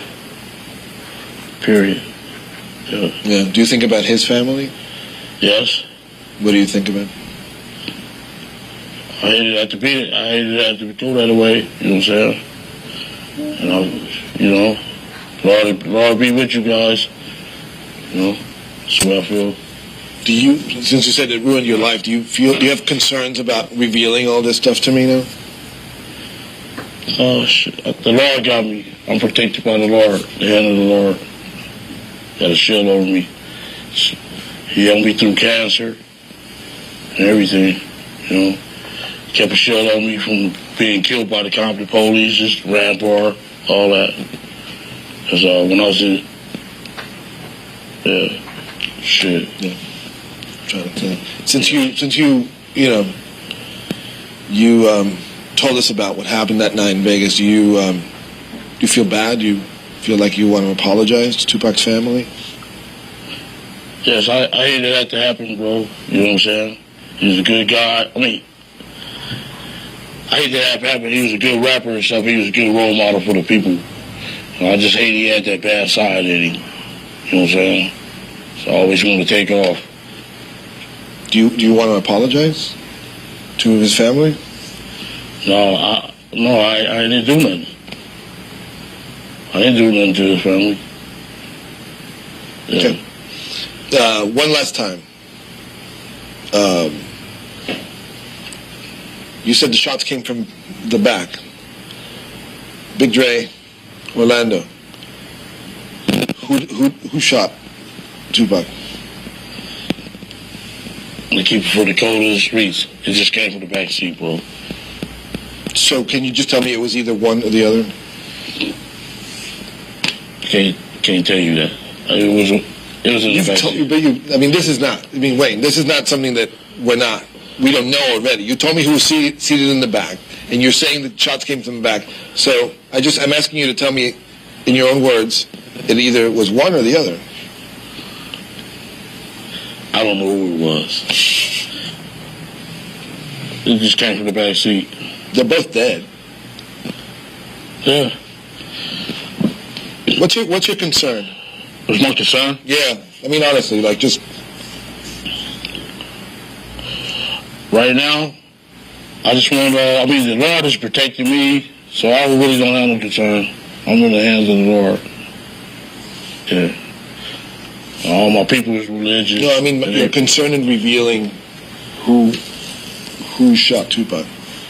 What's my concern? Yeah. I don't have no concern. I just want to be saying I'm no fucking rat running around like that, dude. So this is about your code, right? This is about. Yes. Can you tell me that? Yeah. Oh, this is about the code. I'm saying it came from the backseat on, I'm tired of everybody trying to extort money. You know what I'm saying? Everybody just out for the money, being greedy. You know what I'm saying? It's a bunch of bullshit. You know? Okay. Soliciting us. They've been soliciting us for years, man. Yeah. All right, I've done all I can. One more question. You know how I do my little research? I read that a Glock 40 was found in Corey's yard. Is that true, Corey Edwards?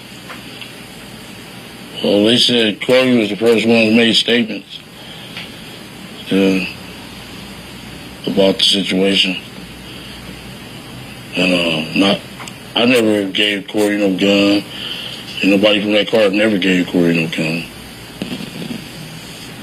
Can you tell me how the gun ended up in the car? I ain't had no gun. I don't know who had a gun. Okay. What happened to the gun after the murder? What'd you do with it? I have no recollection of what happened to that gun. So. Okay. So you know about Corey snitching me out like that? No, I mean, I just read that I didn't know about the snitching. I knew that the gun was found in his backyard. Yeah, his neighbor got killed. This shit ain't going on the thing. It is? No. His neighbor got killed. He got scared. Right. Called Suge. You know what I'm saying? Oh, man. Yeah. So, all right, man. Well, you think somebody tossed a gun to frame him? The one that was found in the backyard? That was bullshit. Yeah. Corey was just trying to get out of trouble. Right. Yeah. We'll pick it up in Vegas then, yeah?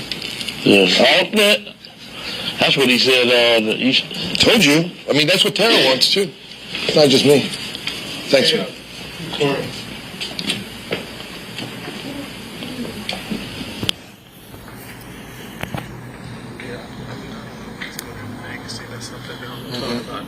But I would think, maybe you might want to ask some aesthetic questions now, was it sunny, was it clear, were windows up and down, you might now.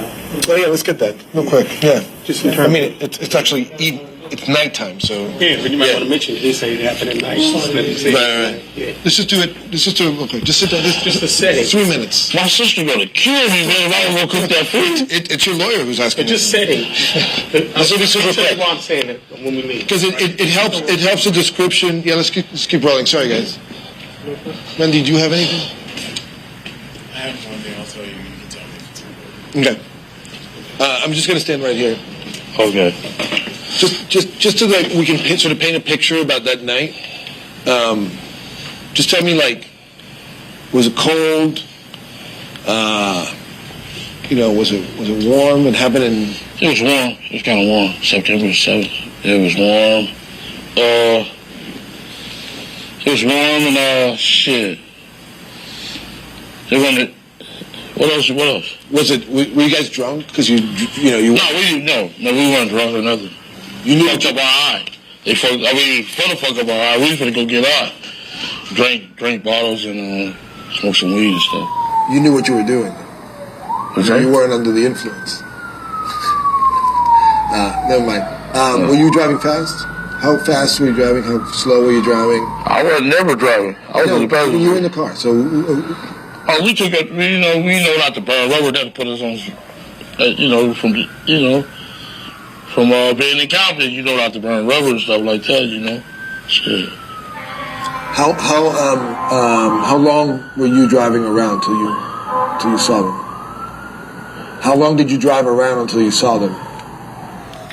Oh, not long. We just left the liquor store. It took about 5-10 minutes. casino. And what were you doing before that? You just driving around? Just tell me that. No, we was going back to the we was leaving the liquor store, going to the hotel, to our hotel room. So you were not out there looking for them specifically? No. You just happened to see them? Just happened to see them. So it was a bad luck? Yeah, it was bad luck. Yeah. If he wouldn't even been out the window, we would have never seen him. He was hanging out the window like he was in the parade. Tupac, the ladies was out of Tupac. It's going like this, hanging out the window. Okay. Any other details that are important? Oh, yeah. Did you see, well, you just told me. It was dark. Nighttime. What time was it, about 9 o'clock? At nighttime, yeah. Dang, Corey, where you, man? Did you guys have the windows down? Was the radio playing? Yeah, the radio playing. We should go get out and have some fun. So. Okay, Randy, what you got? You can ask him. Well, I just think there was. Yeah. I got you. There was word on the street that Orlando, after the shooting, was taking credit for it. No. Can you speak to that, react to those sentiments? Orlando would never go around bragging about no stuff like that. You know, why would he incriminate himself? You know what I'm saying? If he did some stuff like that. Orlando would never do no stuff like that. You know what I'm saying? Never in his life. So to the best of your knowledge, there was no chatter in the streets between the two gangs about that? No, not to my knowledge. I heard they had a hit out on me for $100,000. So I'm worried about that. You know. Describe that. What did you hear about this hit? What's that? What did you hear about this hit? That was they had a meeting at Lucas Park and they said they had a hit out on me. I just started laughing. Who had a hit out on you? The fucking Death Row, Pyros. Maybe the police. That's the only person I was worried about was the police. Because they can handcuff you and pull you over and kill your ass. You know what I'm saying? Shit. Yeah. You good? Yeah. I'm on. Can everyone sit still for 15 seconds while we got a room call?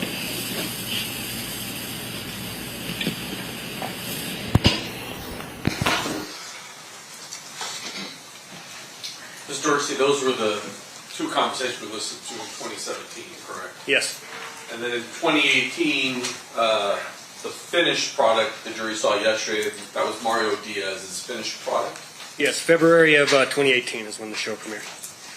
At some point, did you become aware of a book written by Mr. Davis and a Joseph Yah? Yes, I was maybe late 2018 when I think a Twitter account popped up under Keffe's name, and they were starting to promote it and put excerpts from the book up. That's when I knew for sure the book that he had mentioned during his interview with Death Row Chronicles that was actually happening. And then in 2019, did you actually get a copy of the book? Yes, as soon as the book was published, like the first day, I got a copy and read it. Did you read it? I did. I read it immediately in one go, one sitting. Subsequent to that, have you seen Mr. Davis hold the book up and claim ownership of this book? Yes, when he did his first Vlad TV interview, Vlad TV is a channel on YouTube that's a really popular interview channel. That was in, I think, the summer of 2019. He, at one point, held up a copy of his book and told people that they should read it and that it was the real truth.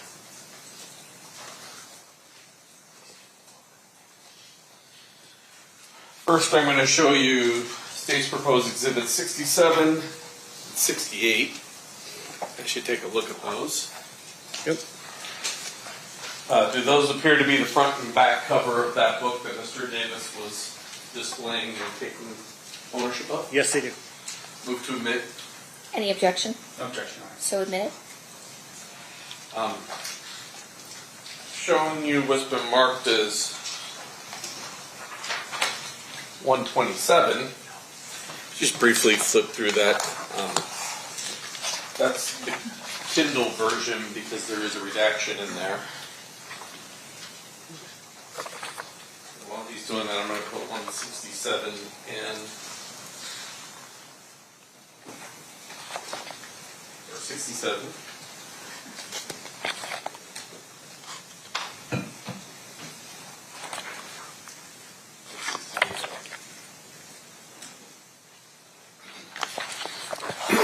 Yes, appears to be the Kindle version of that particular book. Yes, sir. I don't want to go through the entire book with you, but I do have some questions. Does Mr. Davis in the first chapter describe his purpose in writing this book? I don't recall exactly what he says at the beginning of the book. Okay, the jury will have it back. Yeah, so thank you. I guess, Judge, I'll move to admit, what is that, 127? Is that the book? So Kindle excerpts of the book. It's the Kindle book with the court's redaction. Okay. Any objection that hasn't previously been litigated? You may.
That will be admitted.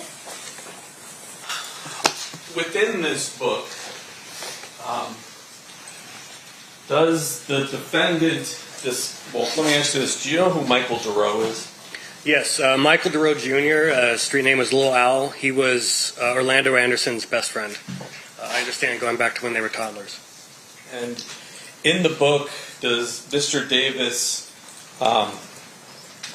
claim that he had some little homies in Las Vegas, and that's how he learned about the 662? Yes, he said that there were people that were locals there that had heard the advertisements that the concert was happening that night with Tupac. Judge, I'm going to ask you to take judicial notice of State of Nevada versus Michael Dorsey, 96C 13644 in the 8th Judicial District Court of Nevada, that Michael Dorsey was bound over to district court on June 13th of 1996 for trafficking in a controlled substance and transporting a controlled substance, pled guilty, and on August 20th of 1996 was remanded to boot camp and was in boot camp at the time of the homicide. Give me the case number again. 96C 136488. 13649. 96C 136488. 488. Okay, perfect. Give me 1 second. Durrogh, Durrogh. Yes, ma'am. Let me check judgment of conviction.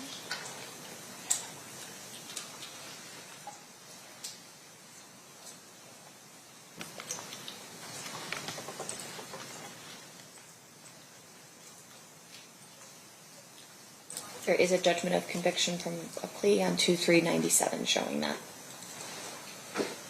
Judicial notice is taken. Thank you. And specifically that he was remanded to the custody of NDOC on August 20th, 1996, and remained there through the time of the homicide. August 20th, there was a hearing, status check on 120-day evaluation. And then he was ordered committed. The order of commitment was 8/22/96. Okay, I'll take that judicial notice then. Thank you. Thank you. I'm sorry, did you give Michael Durrow's moniker? Yeah, it's called Little Owl. A little owl on the street. Owl like the bird. Within the book, does Mr. Davis use a different moniker for Little Owl? Yes, he calls him the Reaper. We just heard Mr. Davis talk about Corey Edwards in that second interview. Right. Do you know who Corey Edwards is? Yes, he was at the time a close associate of Keffe D's. I think he referred to him as a lieutenant in his organization.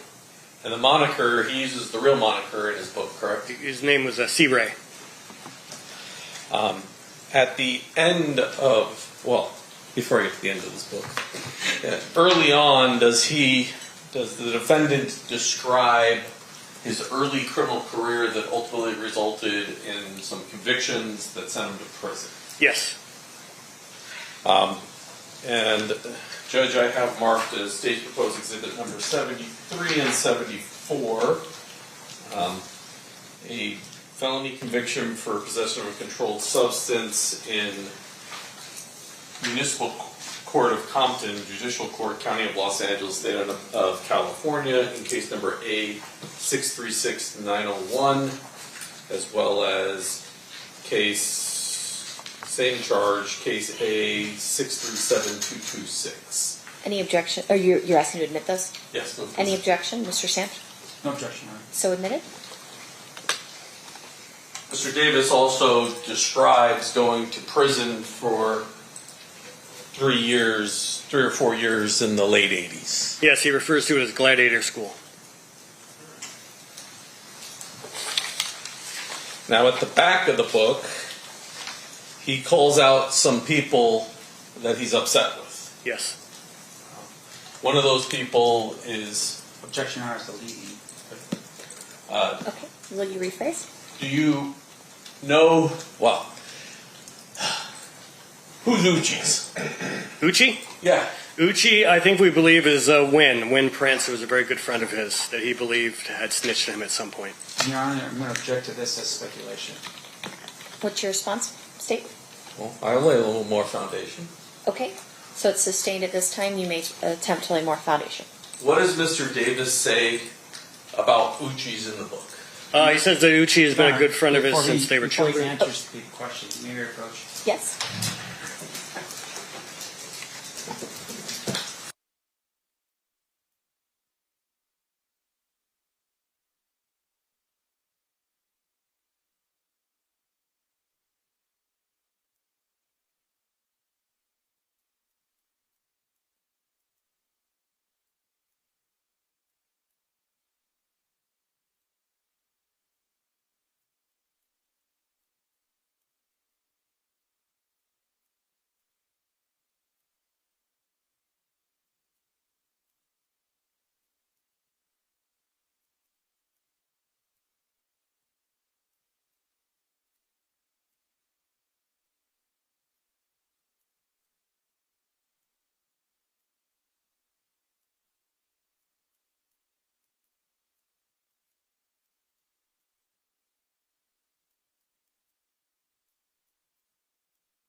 All right.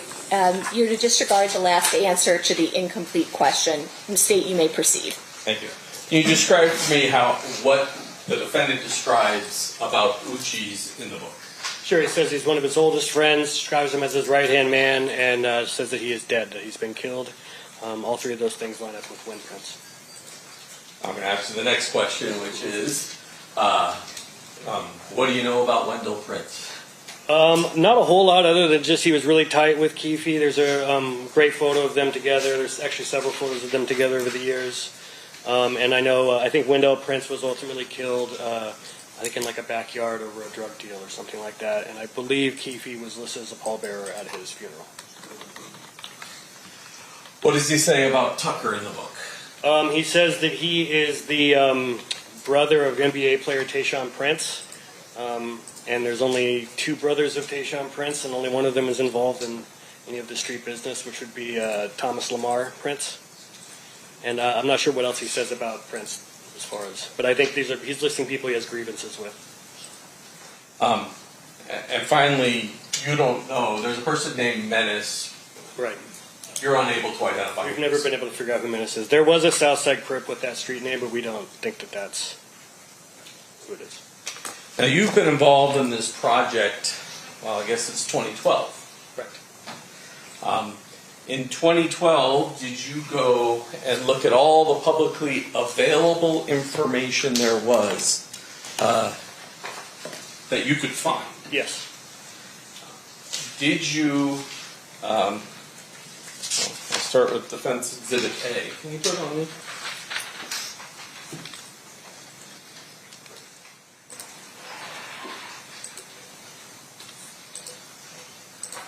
I would do this actually like this, but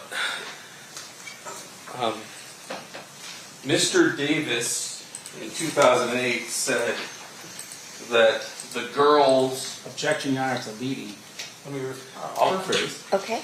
What did Mr. Davis say in 2008 about the girls on the corner? He said that after the shooting happened, that they drove forward and hit the right turn on the Cobalt, just like he was in the white Cadillac, and that they almost collided with each other. He referred to them as stupid bitches and said that they shot back at them and the girls stopped. As of 2008, when that statement was made, was there any public information of a car chasing the Cadillac? There was not no public information about the girls in a Sebring chasing the Cadillac, no. Nor about them almost colliding with each other. I'm going to object, Your Honor, as the foundation. How does he know about public knowledge? Sustained. In the public information you were able to find, were you able to find any information? That's right. I've never seen that before 2008 printed anywhere, that there was a near collision between the girls in the Sebring and the white Cadillac as they were fleeing the area. Once again, I'm going to object as to foundation. Public knowledge as to how exactly is he talking about? If you could lay more foundation about what he's reviewed to ultimately state this. Sure. What did you review? The definitive book for a long time on this case was Kathy Scott's book, The Killing of Tupac Shakur.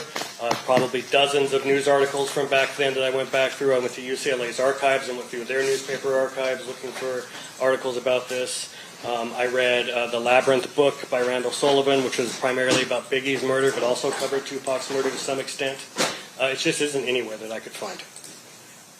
Now, Kathy Scott does say girls in a Chrysler sedan, correct? Correct. She does not say Sebring. She just says a Chrysler. And she doesn't say anything about them going around the corner. And once again, I'm going to object to that in terms of hearsay. We're now getting into other people's work, and he's quoting it verbatim. I'm not quite clear how that's not hearsay.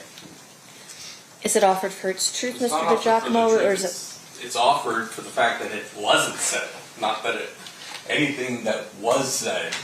Okay, so I'm going to overrule the objection. The jury's not to consider what Ms. Scott wrote in her book for truth in any way. It's only to be considered to show that that wasn't included. This specific detail was not included in her book. You may proceed. And then finally, I'm going to put up for you Defendant's Exhibit B.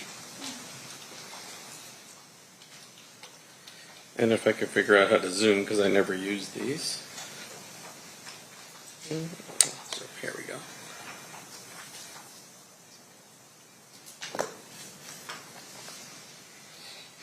I want you to read that to yourself.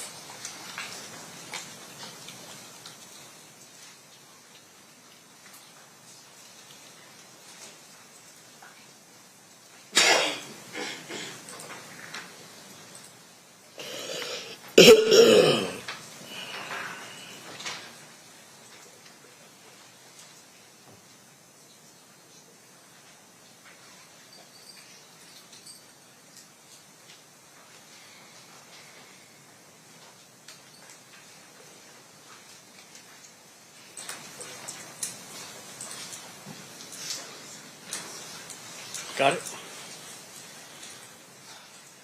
Prior to, I can't even remember what day, sometime last week, when this report became public, are you aware of any public information that Mr. Anderson was trying to get into the Coyote Cafe? I've never heard of that. Thank you, sir. I'll pass the witness. Cross.